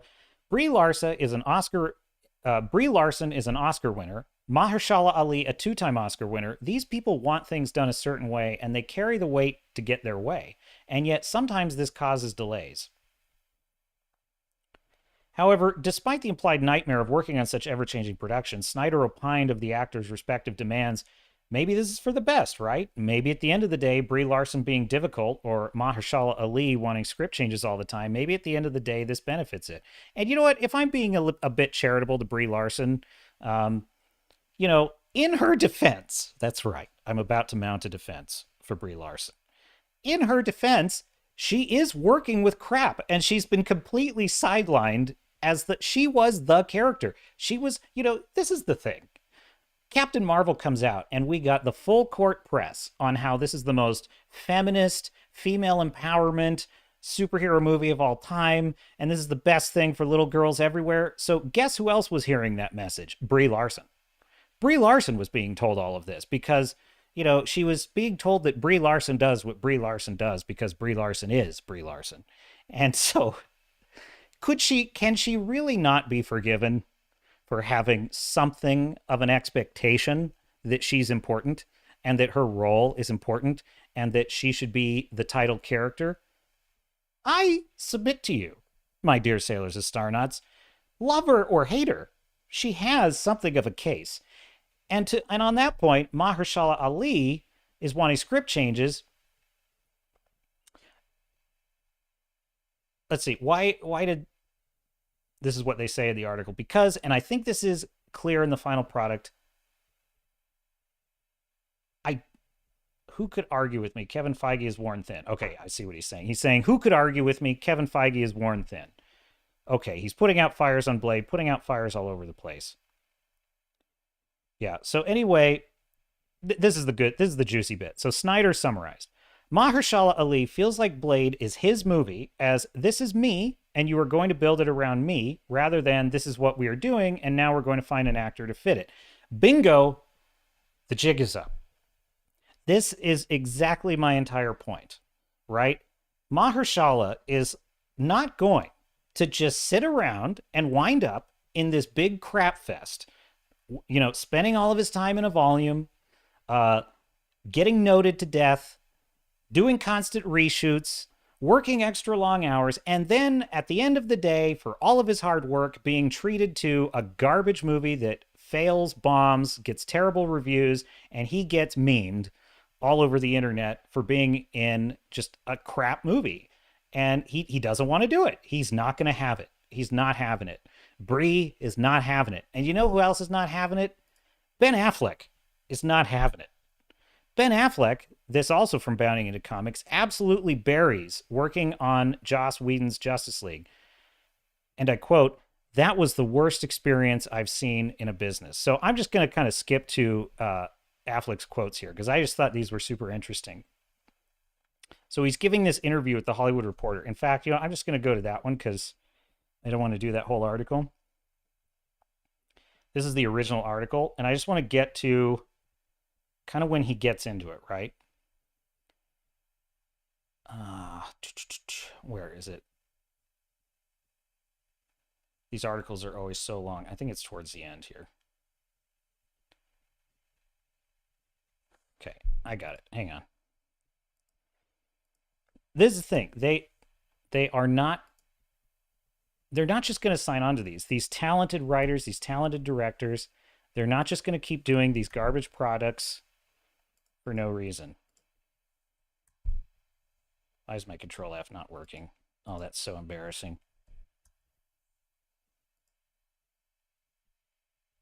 I literally am trying to Control F an article and I can't.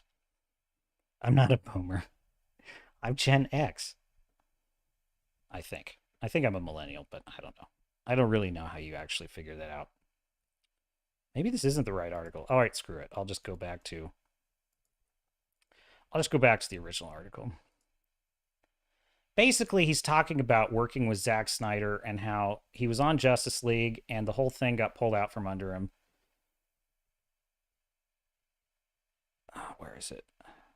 Okay, so Affleck says, yeah, I did finally figure out how to play that character Batman, and I nailed it in The Flash. For the 5 minutes I'm there, it's really great. A lot of it's just tone. You've got to figure it out. What's your version of the person? Who is the guy that fits what you can do? I tried to fit myself into Batman, he said. Affleck liked a lot of the stuff he did in Batman v Superman, but working with Zack Snyder made it palatable. When Snyder bowed out of Justice League, it became a teachable seminar on all the reasons why this is how not to do it. From production to bad decisions to horrible personal tragedy, and just ending with the most monstrous taste in my mouth. And then Affleck goes on to say the silver lining came in the form of the Snyder Cut. He says, Zack Snyder eventually went to AT&T and was like, look, I can get you 4 hours of content for HBO Max. He was like, do you want to shoot in my backyard? So though Affleck was worried about, trying it again, he said, yeah, he still went ahead and did it. And the finished product, Zack Snyder's Justice League, which I actually quite enjoyed, by the way. Let me know in the chat what you thought of Snyder's cut if you watched it. Went on and became the highest rated movie on IMDb of Affleck's career. Asked if intense Snyder fans had anything to do with that, Affleck countered, say what you want. I've never had one movie that went from nadir to pinnacle. Retroactively, it's a hit. All of a sudden, I was getting congratulated for the bomb I'm in. The Bomb, the studio's cut of Justice League, cost him a shot at directing The Batman, among other slights that disheartened Affleck professionally. Affleck said, it made me go, I'm out. I never want to do any of this again. I'm not suited. That was the worst experience I've ever seen in business, full of some shitty experiences. It broke my heart. There was an idea of someone, meaning Joss Whedon, coming in like, I'll rescue you and we'll do 60 days of shooting and I'll write a whole thing around what you have. I've got the secret. And it wasn't the secret. That was hard. And I started to drink too much. It was either that or jump out the window.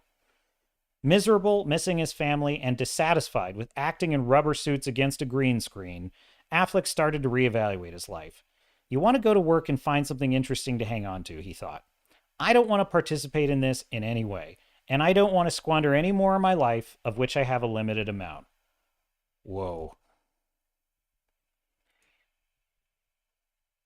Ben Affleck dropping some bombs there. And, to be fair, some of that was circumstance, right? Snyder having to bow out because of a tragedy and so forth. But, I mean, you get the point. It's like, this is an investment of your creative life, and is it worth it?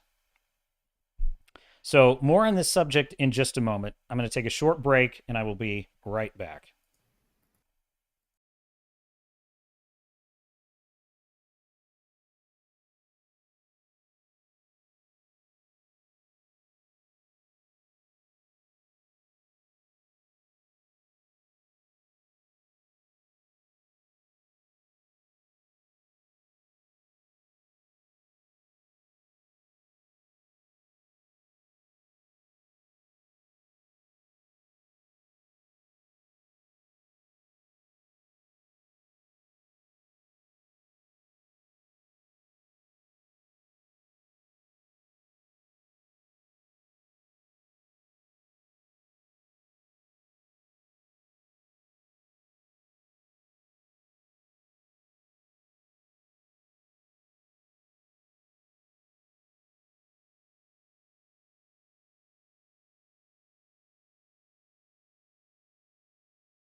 Okay, and we are back. Thank you, my dear sailors and star nuts. I have human limitations. So, what is next in your dear captain stack of stuff? Because this brings me, okay, yeah. So, on the subject of these actors, these writers, these directors, they're starting to figure out that this stuff is garbage and they don't want any part of it. And so we're getting a brain drain, and these movies are getting worse. They're getting worse and worse and worse. And I just happened upon a video by George the Giant Slayer. Hail George! How they always say it? George! George! Okay. I'm going to play a little bit of this video. And I put the link in the description to George's full video. Please do check it out and give him a like and a subscribe if you haven't. He's got a great channel. Checking in with the chat real quick before I show you this. Star Fury says, what a truckload of money can't make actors work on a pile of garbage. I am truly shocked. Haven't they already sold their soul to Hollyweird? I mean, look, I think that people who, creatives, there is an investment of your time in your career, and I wish I could write 50 novels that I have in my head, but I only have so much time.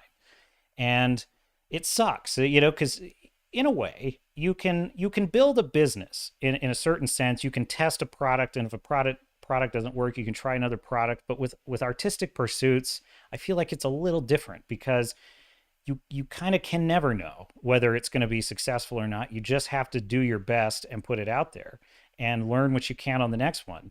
And kind of making YouTube videos, as I'm discovering, is very much like that. It's like you kind of just have to learn a little bit at a time, and sometimes you think you've got a winner and sometimes you don't. And I can sympathize with people who are like, I don't want to give 2 years of my life to something that's going to turn into just more garbage going through the system. So I don't know. I'm no special pleader for Hollywood actors. I'm just saying I can understand being in the position of like, what am I going to spend my time on? For the Emperor says, TikTok, TikTok, TikTok. Don't rush me. Don't rush me, for the Emperor.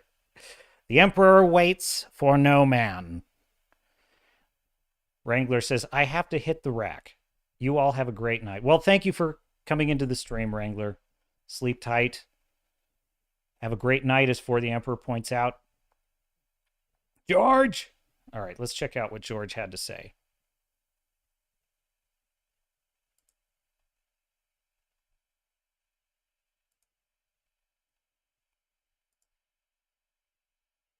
Okay. Let me know in the chat if you can hear that okay.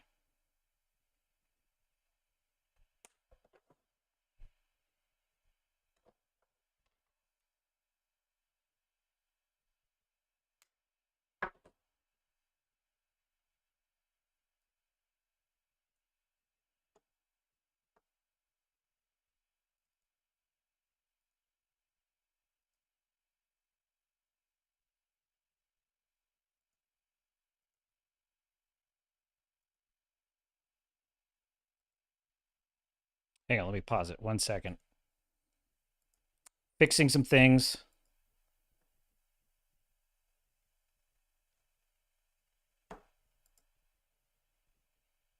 I have in the works a new system I'm going to be using eventually, so this should be much more seamless in the future.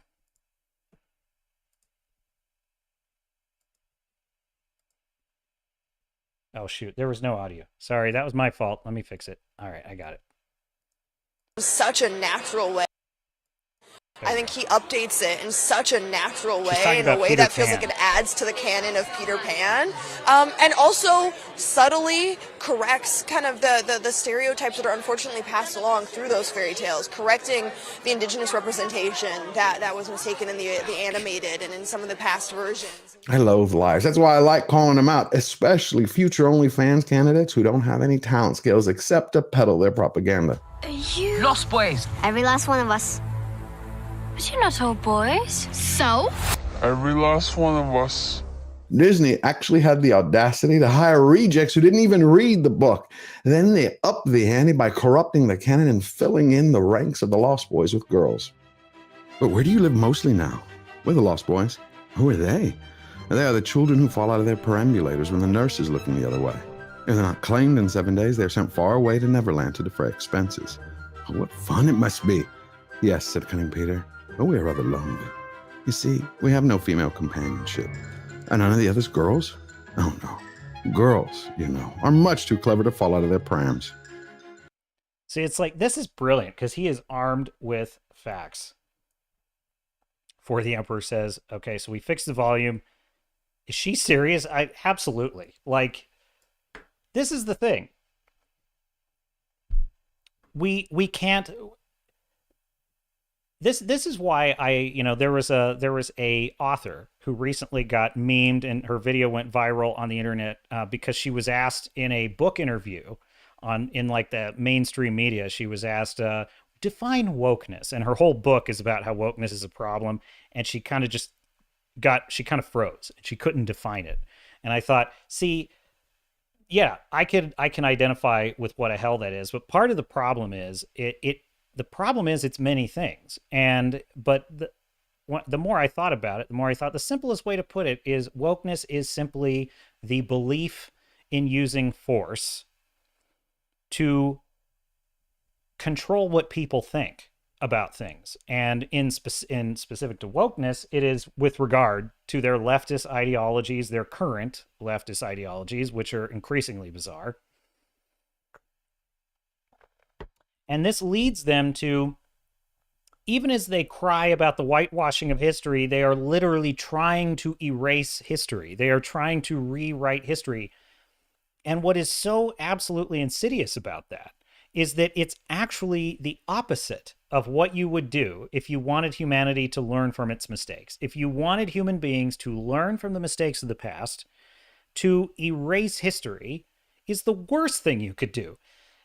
And so to listen to this idiot saying like, oh, we're updating, we're fixing all those problematic stereotypes. It's like, well, one day you're not even going to know what a problematic stereotype even is. How are you even going to know what one is? How are you even going to be able to define it? All the books will be sanitized and edited.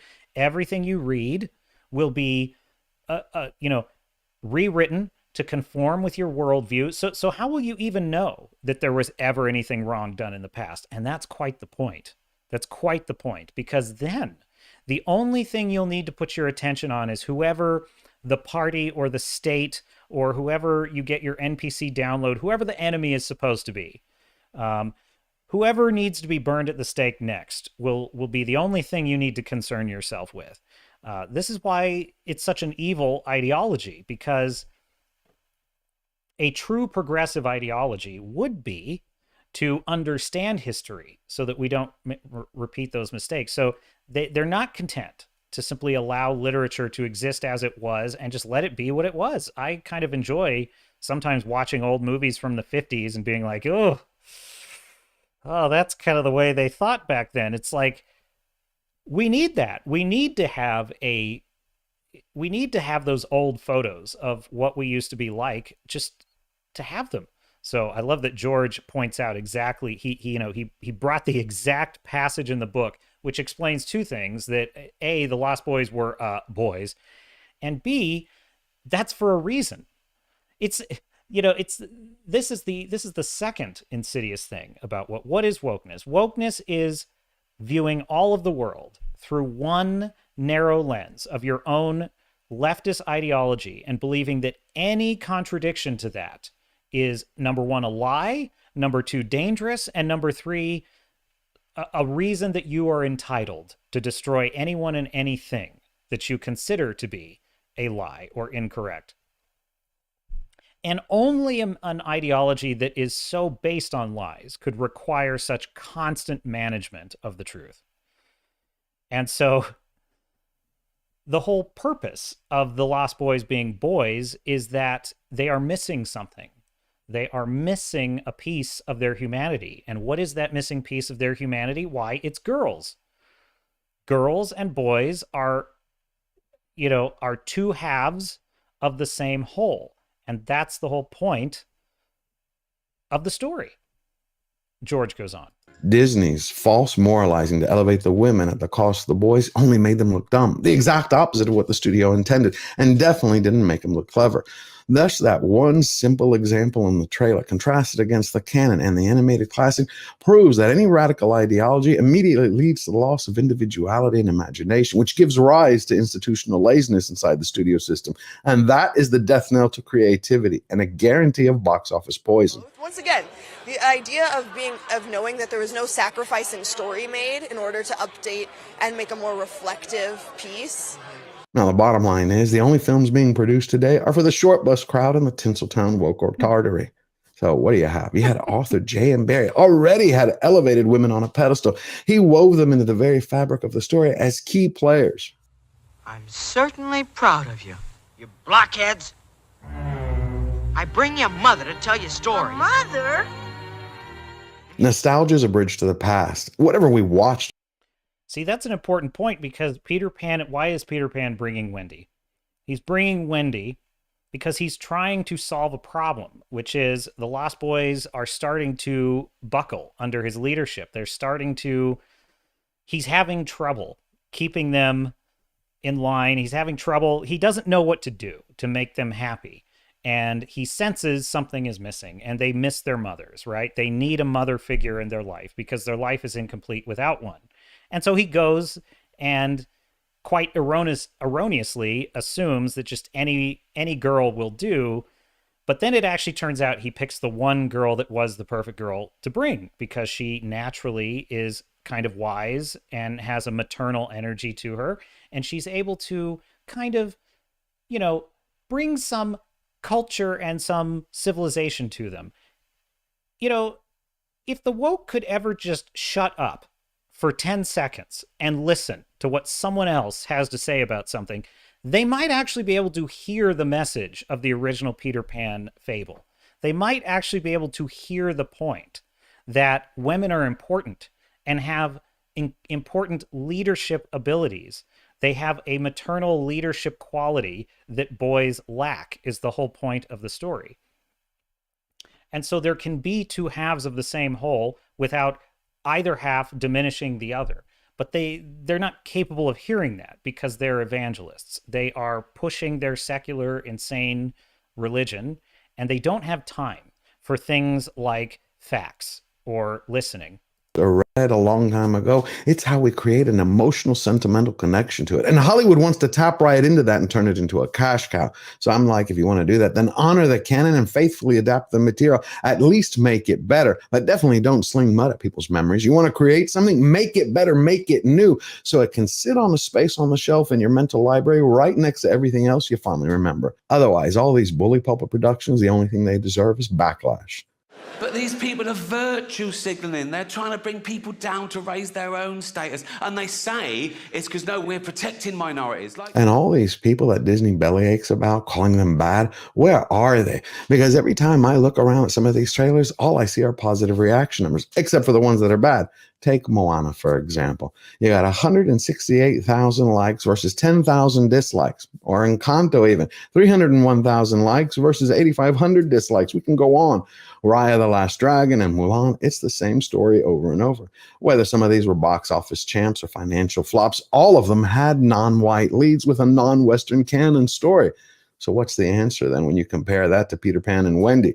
It had about 45,000 likes and 418,000 dislikes. So what happened? Oof. Did all the ists and phobes take the day off for the other trailers and then come out in force for this farce? See, this isn't about racism. This is a reality check, calling down the mouse house's lies.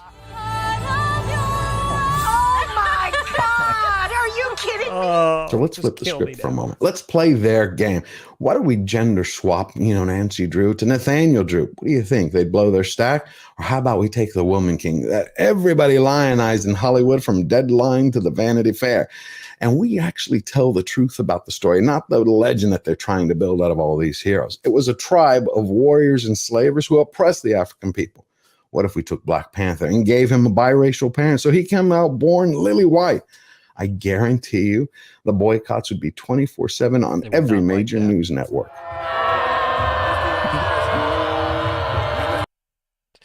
George, go check out George the Giant Slayer. He has that. The rest of that video is excellent. So I linked that in the description. Yeah, this is the point, right? This is why is it that when they actually make original characters that are non-white characters, they actually have more success? You have Moana and you have Encanto that honored the cultural roots of those stories because they told a new story. They weren't telling a tokenized story. So on the subject of tokenization, let's see what updates have been made in the world of Magic the Gathering.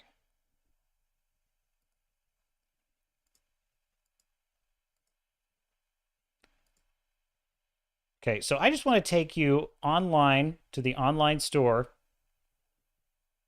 And I just found this little gem is on sale now. Aragorn and Arwen from the Magic the Gathering Universes Beyond, The Lord of the Rings, Tales of Middle-earth, and you may notice something different about Aragorn. Yes, he has been 100% race swapped. And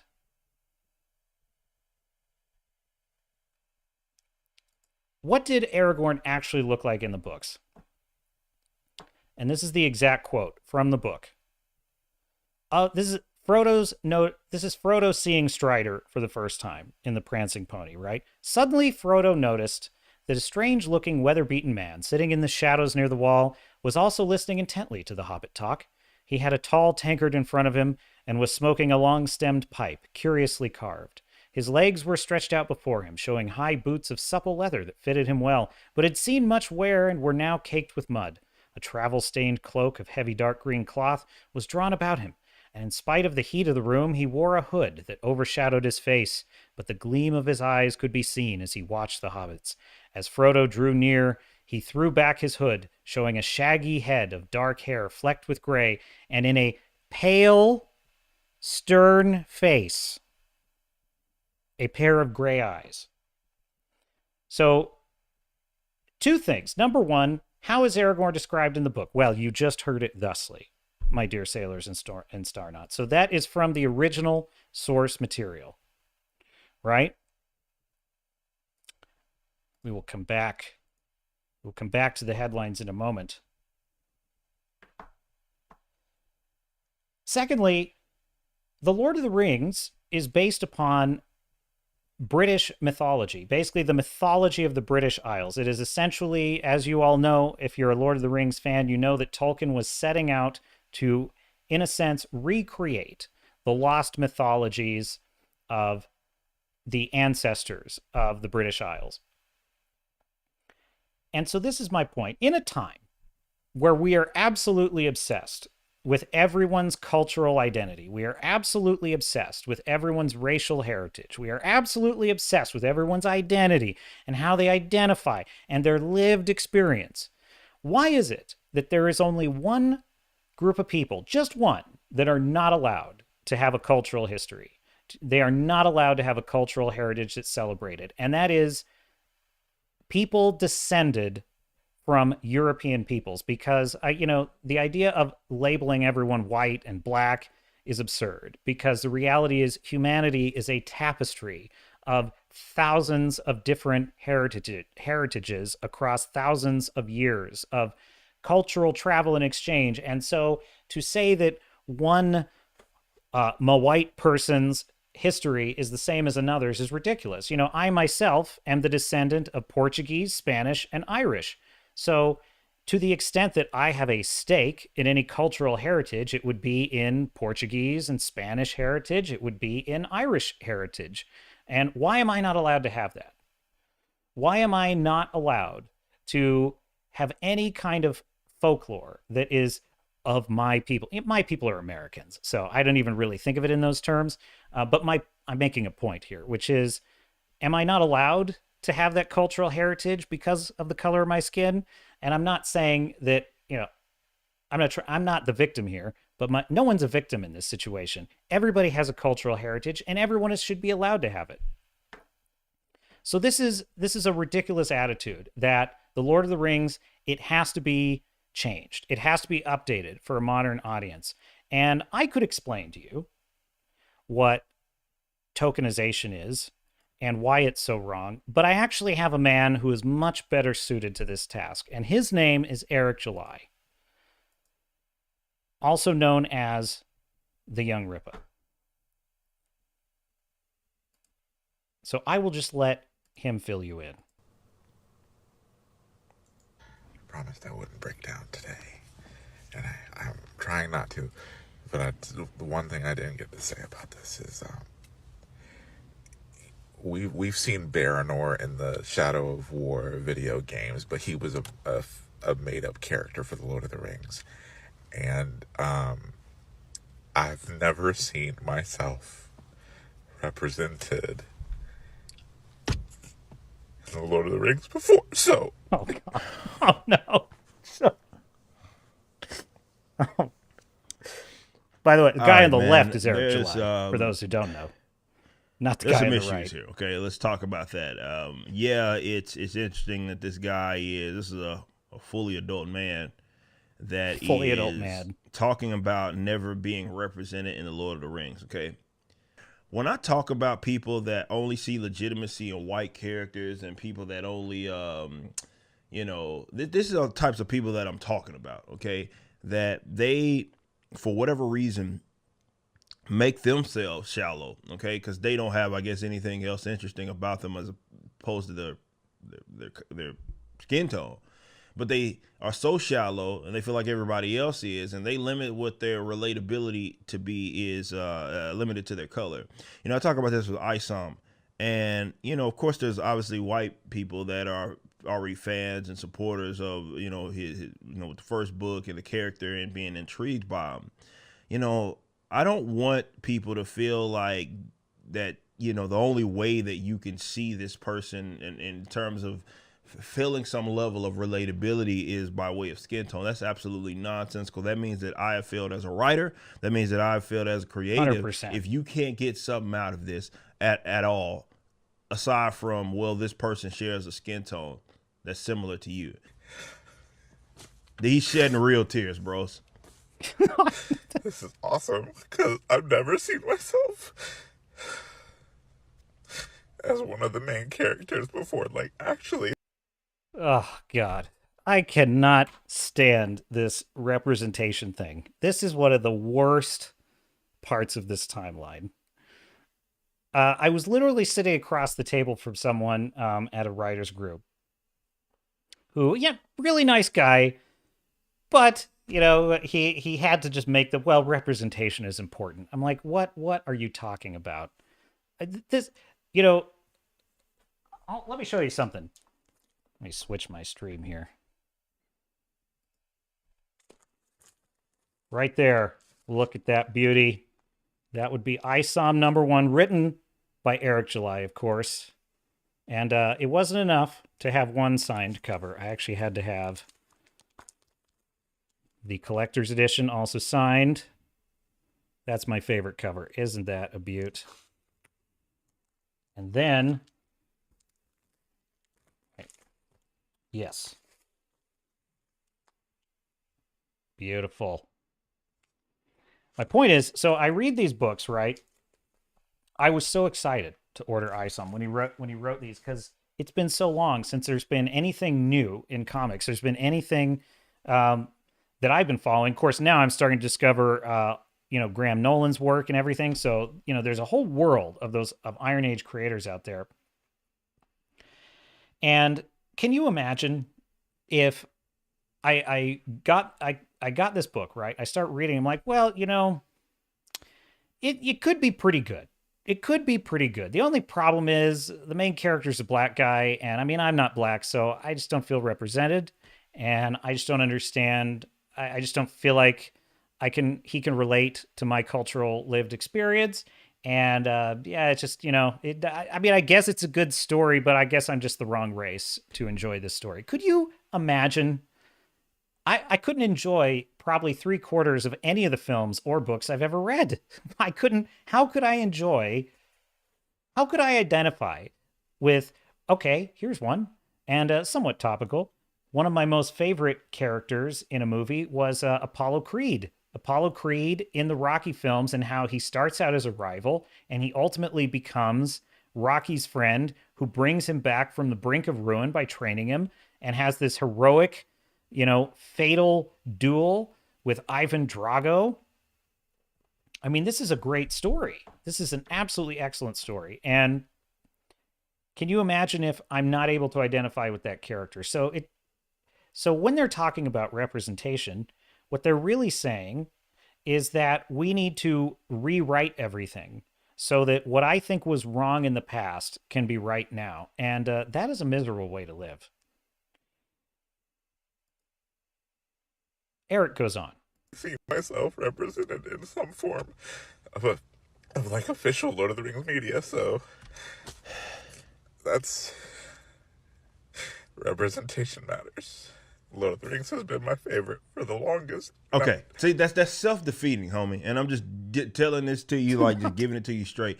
That is a self-defeating point. See, what it sounds like has happened is that be it big media entities or big like when you consider like the narratives that have gone around, they've really hyper-emphasized diversity, inclusivity, and representation, and you have unfortunately fallen for that gimmick, right? To where you feel like now you've had this emotional tie to this, and now you're saying, oh, I've never felt represented, and you just have said that you've been a fan. What was the problem, dude? I don't think they understand how important this is. It might be important. Can you imagine that this is how grown men are acting on the internet?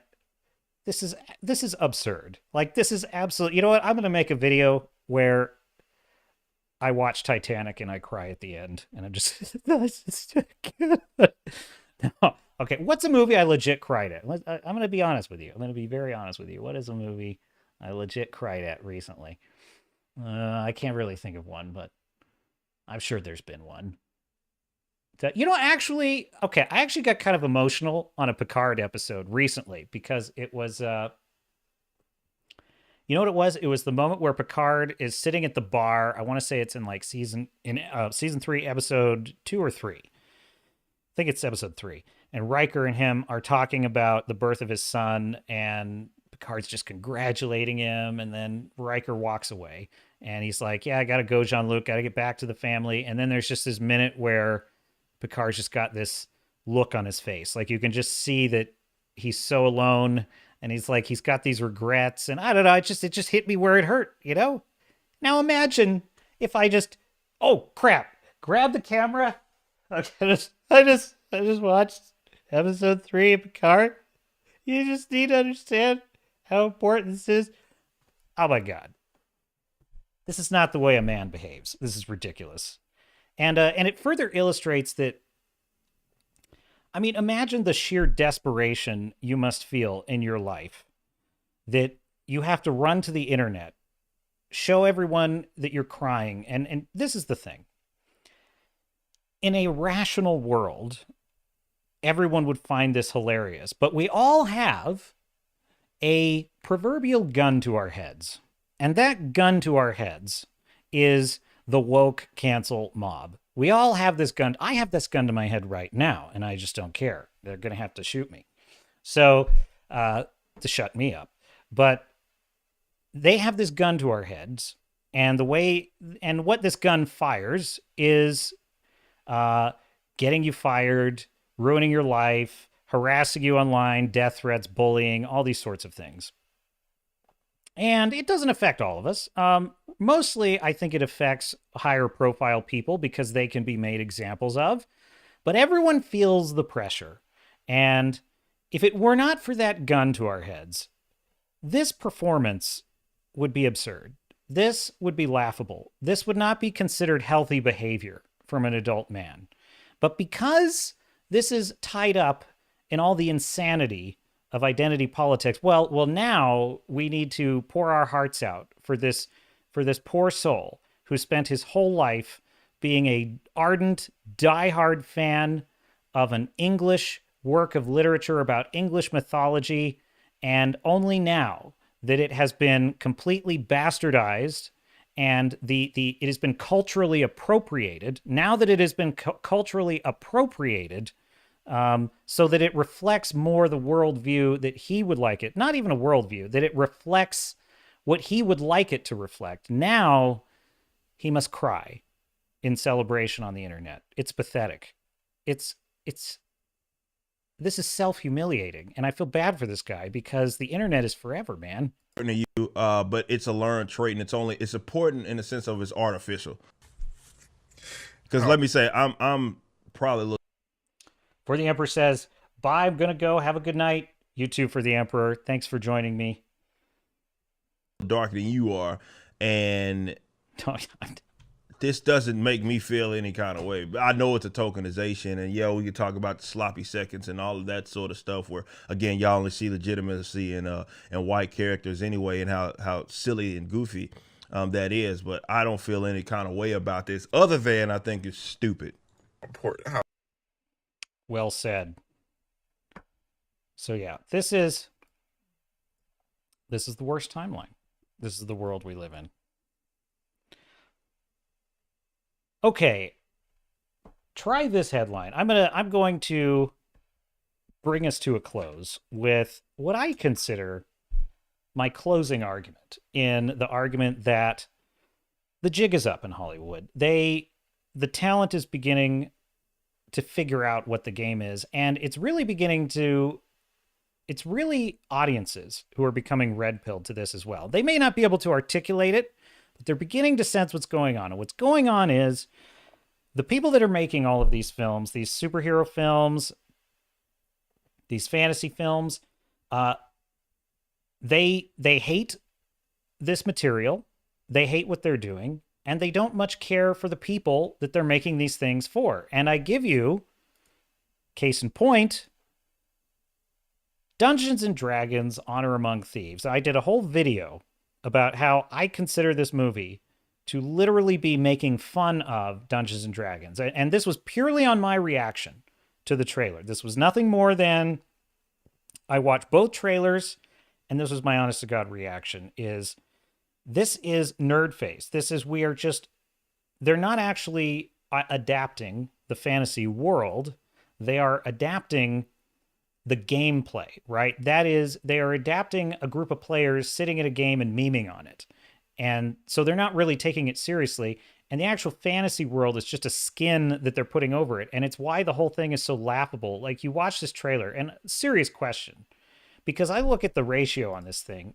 Okay, this is an Old Spice commercial for Dungeons and Dragons, and it's got like 730 likes. And there's people saying things like Old Spice is now canon. Next session, I'm going to send my character to the market to pick some up. Old Spice? This is for product placement. And I start to lose faith in humanity. So that brings me neatly along to this article. Building Dungeons and Dragons: Honor Among Thieves. How Jonathan Goldstein and John Francis Daly brought the ultimate nerd property to movie theaters.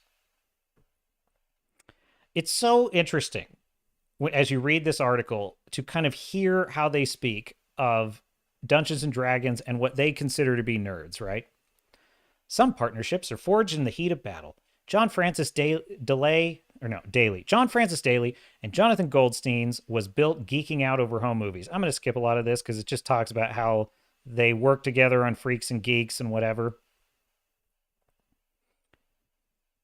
Let's see here.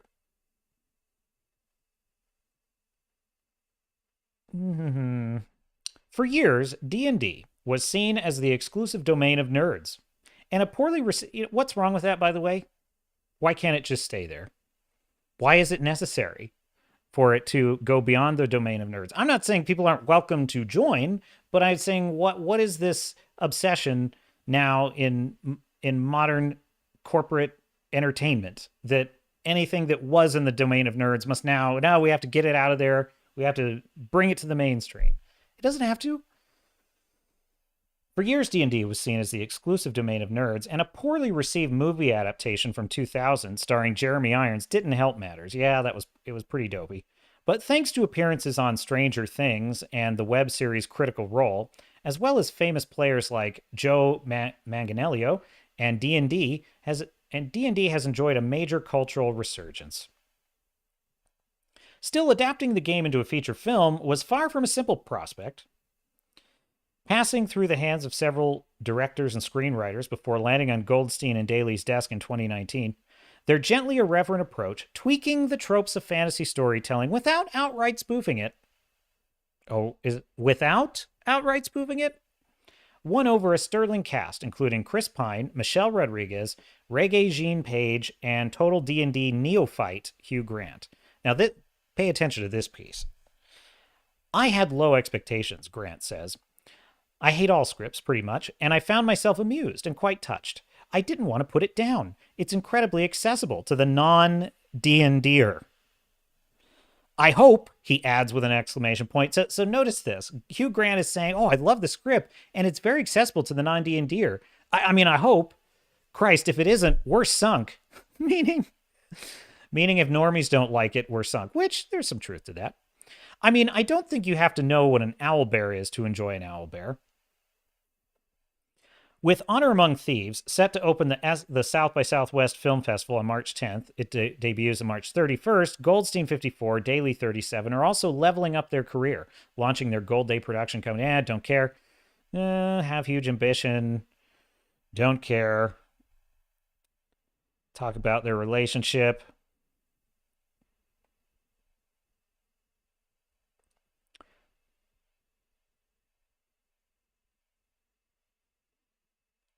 Okay, this is where we get to the juicy bit. So the interviewer says, you tend to take on projects that have been bouncing around town. Daly says, has a stink on them? Yeah, and then they get made. What do you think you're doing here?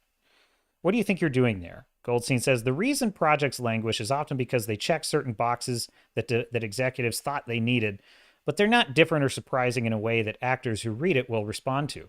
Ultimately, the biggest hurdle of getting a movie made is getting the casting where a studio is going to greenlight it. We've been able to write or rewrite scripts in ways that actors want to jump into it. It's taking a character that you've seen before and giving it a twist that makes it odd or unexpected. The interviewer asks, what do you remember about playing Dungeons & Dragons for the first time? Daly says, my first memory was on the set of Freaks and Geeks. Oh, so his experience playing Dungeons & Dragons was when he was cast on Freaks and Geeks. I remember even then, wanted to be a filmmaker, how much access it gave you to that creative spark that comes with filmmaking. And then prior to the pandemic, a friend wanted to dungeon master a campaign, and I agreed to be a part of it. We played for 4.5 years, leading into and then through the pandemic. Ultimately, working on the movie is what stopped the campaign. It was so much fun. Goldstein says, I came to it pretty young, and it was really my older brother who was leading the charge. This is probably 82. I was like 12. I was fascinated by the idea you made your own game. I'd never seen anything like that before. Well, that's not bad. Oh, okay. He understands it, right? When you were first considering making this movie, did you think back to that experience as a kid? Goldstein says, it wasn't so much that. It was seeing the potential to bring what we had brought to small and medium-sized movies to a much bigger canvas. We didn't want to do a straightforward fantasy epic drama. Nor did we want to do a spoof or something where the comedy was the lead of it. Really? Watch that trailer and tell me if that's what they made. We wanted to do a movie that was true to the spirit of the game, would appeal to the fans, but could also stand on its own. Daly adds, a lot of the world has already been built. You have all these books that you can use as references and creatures and monsters that are unique to D&D and no other fantasy piece of IP. To be able to embrace the absurdity and the oddity of some of these creatures and spells allowed us to make the thing that we felt very much aligned with our sensibility. Goldstein. John mentioned Monty Python. That's not quite the tone, but what those guys did very successfully was make intelligent absurdity. To shine a light on the ridiculousness of medieval cliches. We're trying to do that with the fantasy genre.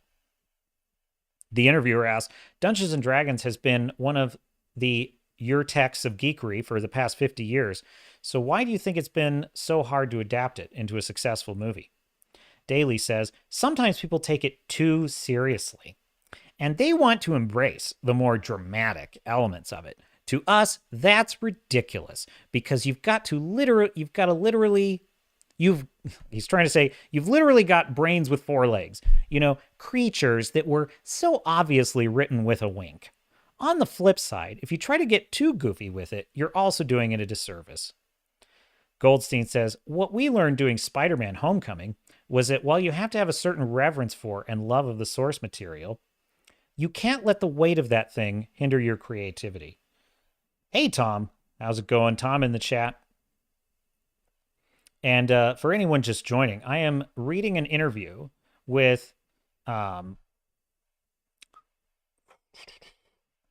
get their full names, Jonathan Goldstein and John Francis Daly. These are the writers for Dungeons & Dragons Honor Among Thieves. And this is, I'm going a bit long on this, but the reason why is, it's very important what they're saying here, because let me just pick up where I left off. Goldstein says it never left us with this one. We had people looking over our shoulder from the brand, from the studio, even on set.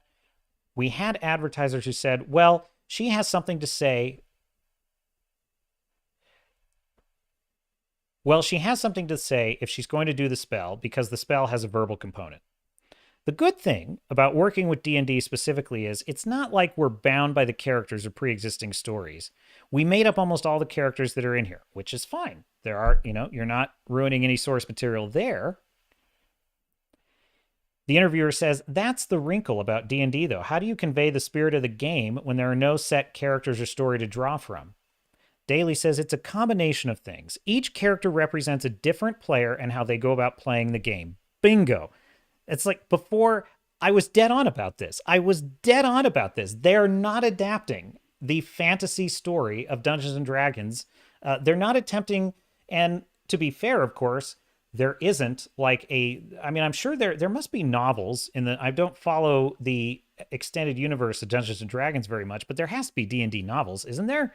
But they're saying, look, there's no established canon in terms of characters, so we're free to make our own. But what do they choose to do? They choose to make the characters as though they're players, not characters in the world, players.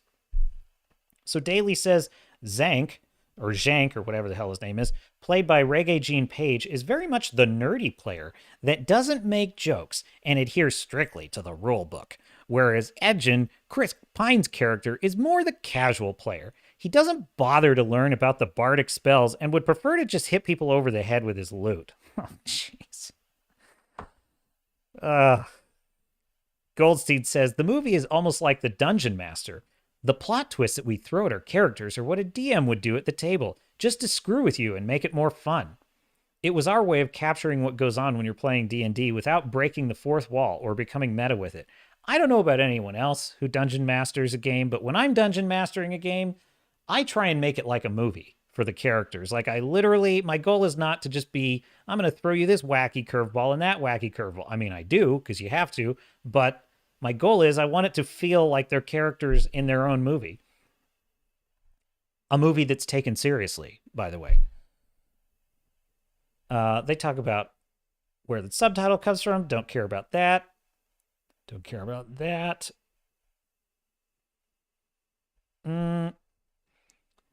Okay, here the interviewer asked this piece. To be able to do the kind of storytelling at the level you want to do it, do you feel you have to find a way into a franchise versus writing an original story? And here, my dear sailors and starnauts, the whole thesis of this live stream comes full circle. We began by telling you about how Shazaam is a failure because it's being joked to death. Everything is a big dumb joke. We discussed how the Blade actor Mahershala Ali is causing problems because the script is BS and it's not built around him and he doesn't want to do it. We talked about how Ben Affleck has had it with DC and he has no interest in giving any more of his life or his time to this career because the reality is the jig is up. We talked about The Mandalorian and how the whole thing that began promisingly has now been reduced to it is the Bo-Katan vehicle and the Baby Yoda merchandising monetization strategy. That is what The Mandalorian is. And what do all these things have in common? They have exactly this in common.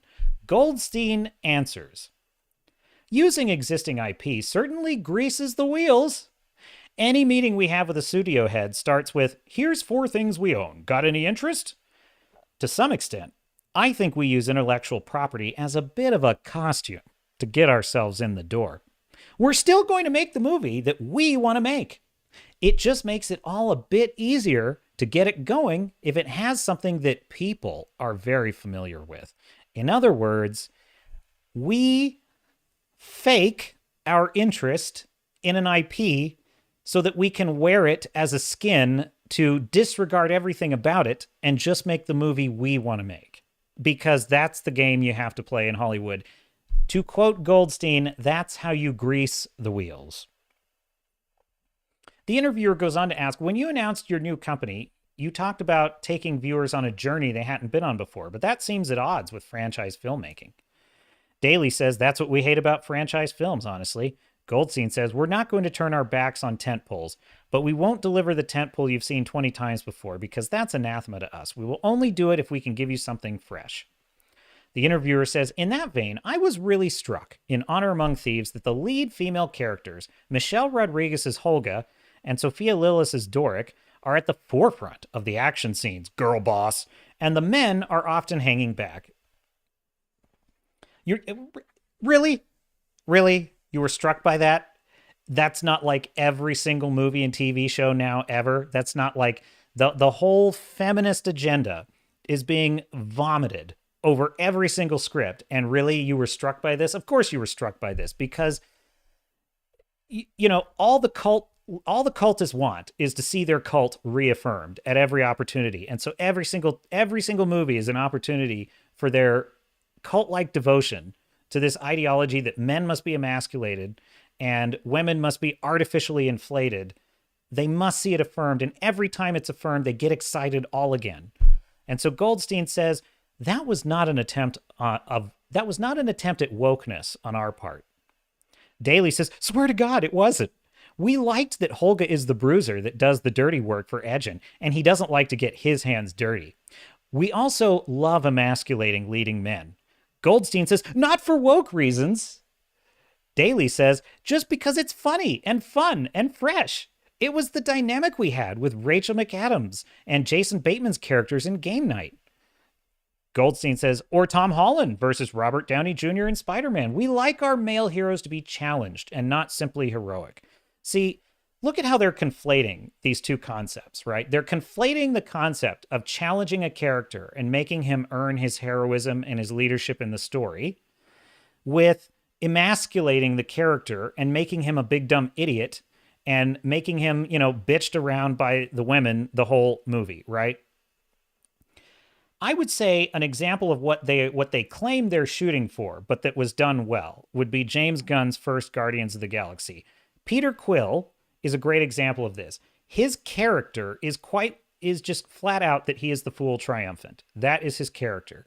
That is his archetype. He is kind of a fool, but he's got a heart of gold and he's trying his best. And sometimes he screws up and sometimes he gets lucky, but he never gives up. And that's actually a pretty good angle for his character. And throughout the film, some of his plans work. They work really well. Sometimes he's very generous and selfless, and other times he's very selfish. And occasionally, you know, the women give him crap because he deserves it. And it's funny and it's hilarious. But by the end of the film, he earns his place as a leader. He proves to be a leader through good decision making.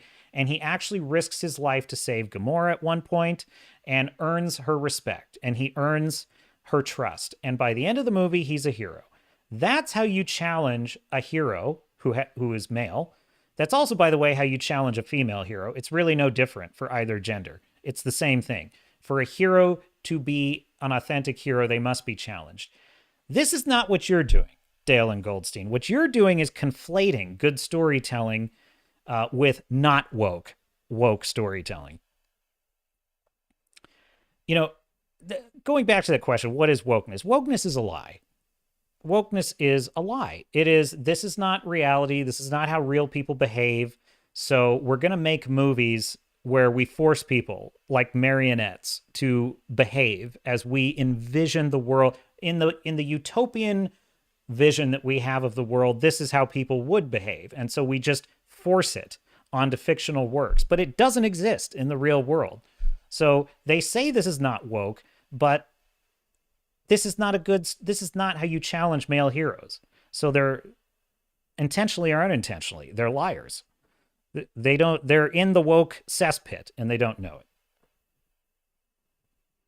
Daly says, what's funny is that in our casting process on multiple films, we've met movie stars that you would think are comfortable enough in their own skin that they would be able to portray themselves in a vulnerable light. But a lot of them really don't feel comfortable doing that. Obviously, we won't name a name here, but we'd love it. We'd love to sick the Twitter mob on him. But there is a notable movie star, Goldstein says, I can think of two. And Daly says, who is so handsome and awesome that he will not make himself look weak. Well, whoever he and the other one are, good for them. Good for these two actors that they are not naming, because they probably were like, you wrote me to be a bitch-ass pussy in this movie, and I'm not going to do it. And they're like, oh, well, somebody doesn't want to be vulnerable. It's like, you're confusing. You know what you are? You're a couple of milquetoast soy boys who are confusing being a man and being comfortable with being vulnerable with being a bitch. That's what you're confusing. And being emasculated, being made fun of, and being lampooned, when that is not the proper, if that's not the character, unless you are literally playing the fool triumphant character, you should reject that. You should absolutely reject it. Or just the fool. Maybe you're just the fool. You know, it's like Mahershala Ali. He could easily be one of these guys they're referring to. He's reading the script for Blade, right? I think I missed this part in the Mahershala story. Yeah, it's right at the end of the story here. Just real quickly. Quick little departure. I'm interrupting. Okay. This is what they're building up to, right? Blade, the hunter, his daughter, right? According to a supposed leak of the film script, not only will Blade see the Daywalker underutilized in his own film, but he will end his supposed solo outing by passing the torch on to his daughter, Alex. I could pretty much stake my life that is true, because that is what Mahershala Ali is like. The movie is called Blade, and you are casting me to play Blade. I am not going along with some bullshit script where my only purpose is to be a bait and switch for whatever girl boss you want to shoehorn into the next movie. It's, there's nothing at all wrong with him, the main character, having a successor who might have spin-offs, but the reality is this actor is drawing a line, and so are the actors that Goldstein and Daly are referring to. And he doesn't want to be vulnerable. He just doesn't want to, some men are not comfortable just being vulnerable.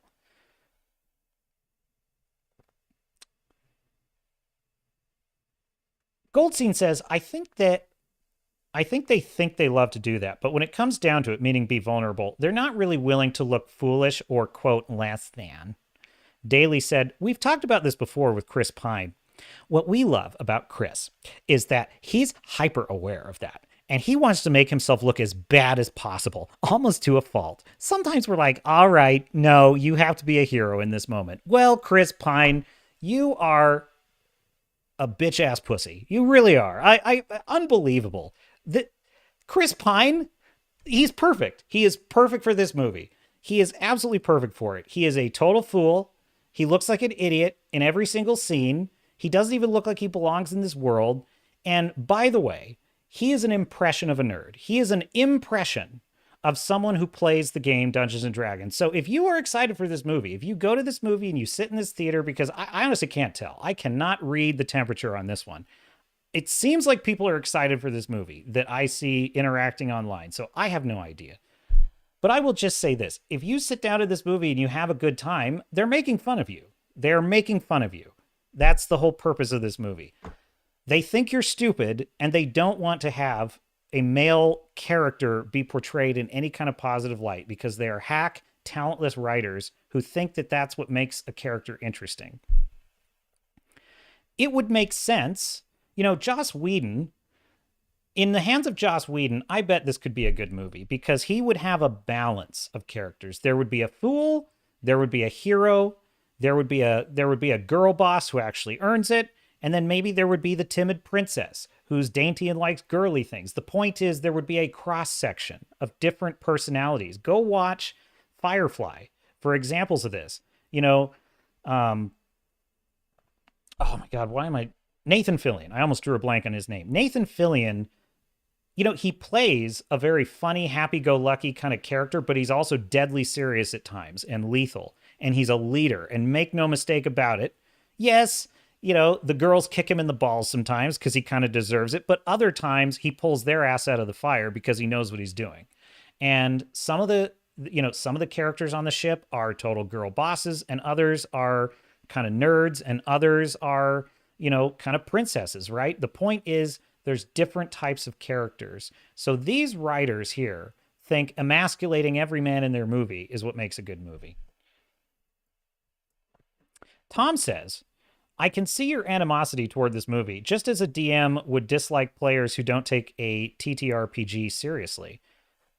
Humor is a big part of any real tabletop RPG. Friends like to tell jokes and have fun, but ideally, humor is less important than creativity, immersion, and a good story. Yeah, I agree. And, you know, understand, I am not putting down people who are silly and memeing and making fun of things and having a fun time playing the game. That's not what I'm critiquing. I'm not saying that there's anything wrong with that, because there isn't. And I'm not even saying that people who are more casual and don't take it that seriously is a bad thing. I do think, you know, you got to read the room. If you're part of a game that's taking it more seriously, you should take it more seriously. But if you're kind of a group who want to do a more casual thing where it's mostly a spoof or it's a joke, that's fine too.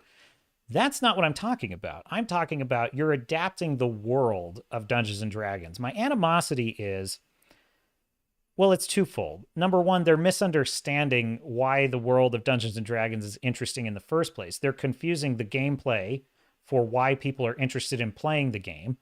And also, they're not acting in good faith because to them, this is a skin they can wear to advance their career. That's all they care about. And they don't take these characters seriously. They don't think it's possible to. They don't think you can attract an audience by having a well-portrayed Dungeons and Dragons movie. And in 2000, they did have a Dungeons and Dragons film with Jeremy Irons. It kind of tried to take it more seriously. And yeah, it was hokey. And it was kind of like, it kind of belonged on TV. It was like a made-for-TV movie. It wasn't that good. That doesn't mean it's not possible. That doesn't mean it's not possible to take it. And I would agree, at least on this much. I would agree that the Dungeons and Dragons universe probably needs a little bit more levity than something like Lord of the Rings. It probably needs a little bit more flexibility in how seriously it takes itself than a Lord of the Rings, because it's not, I think the world does not have the established source material of, you know, great battles between heroes and wizards and things like that. In the, you know, there isn't a character lore the way that Lord of the Rings has it. So I think you need to give some latitude. But that being said, the world should seem authentic to itself. And let me just give you an example of a movie that is taking itself seriously. Super Mario Brothers. Super Mario Brothers is as bananas and wacky a world as you can possibly imagine. I don't even know how you can tell a story in that world, but they're doing it in this new movie. And every trailer I see looks like they're not adapting people playing Mario Brothers. They're adapting Mario Brothers. They're adapting the world of Mario, and they're treating it seriously. And yes, there's lots of funny stuff in it, but that's also because the world of Mario is naturally funny. The world of Mario is naturally kind of zany and off the wall. And so they're leaning into that, but they're also trying to create a true cohesive narrative. So I actually think Super Mario Brothers is a perfect example of the right way. So far, I haven't seen the movie yet, so the jury may be out. But I just want to leave you with one video to just close the loop on my point here.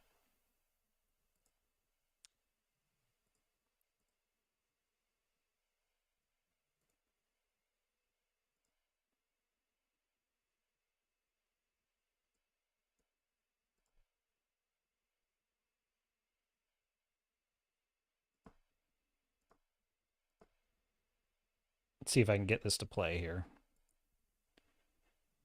Yeah, it won't play.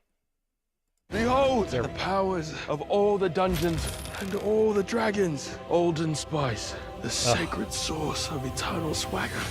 This was our quest? It's beautiful. We braved the undead, vanquished a displacer beast, and slayed a dragon. For this? Worth it. This is a powerful magic that will aid us on our quest. Need more magic than that. You're a sweaty mess. Yeah, but so why the Olden Spice? Just because you work in a dungeon doesn't mean you have to smell like one. Good luck with that.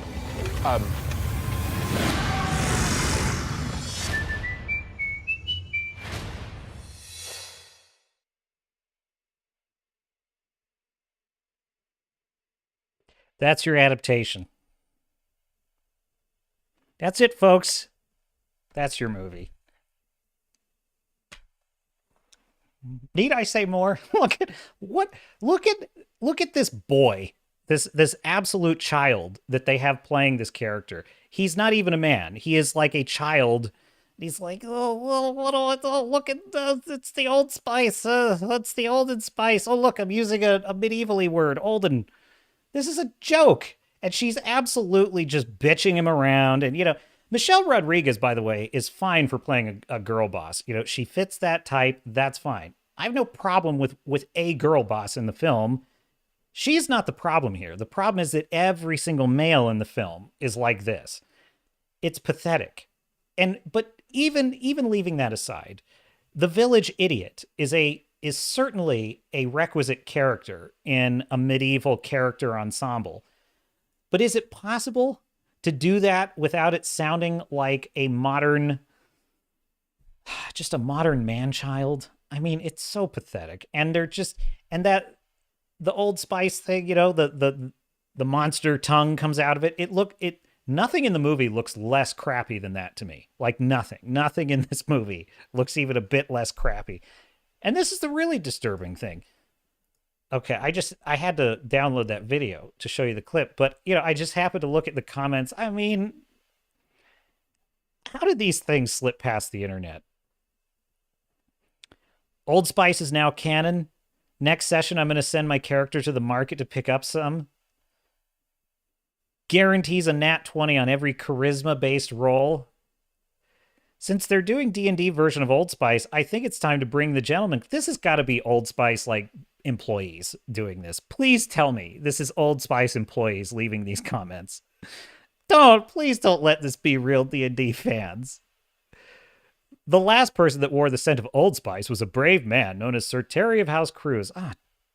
Oh my God, you're corporate. I'm excited for product. Please serve me next product.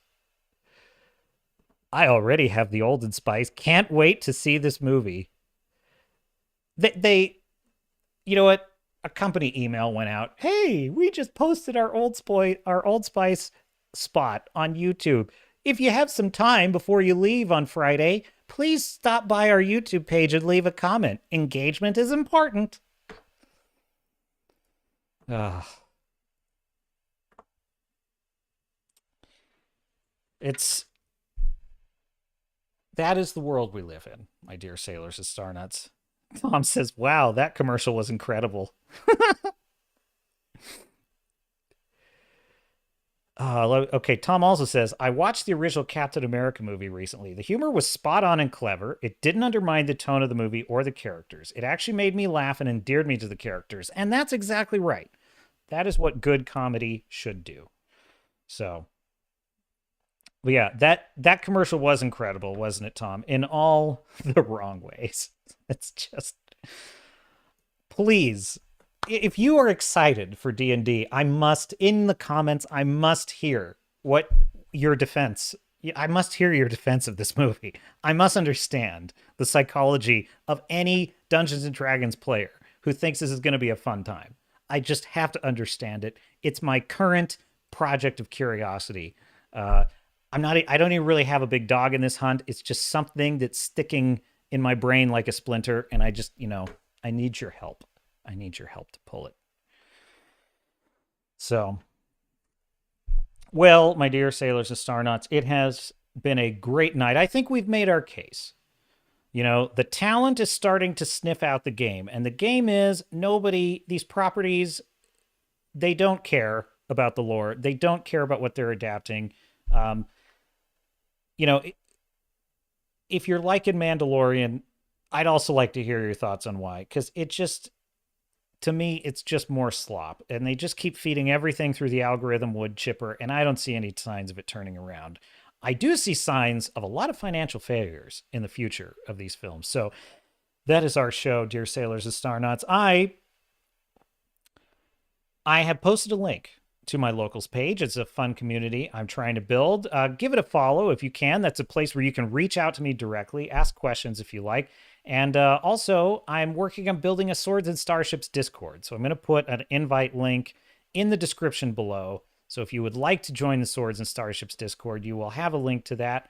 And please do like and subscribe on the video. We are growing fast. We are well on our way to 1,000. We are over 640, I believe, at last count. I try not to look too often for the sake of not being vain.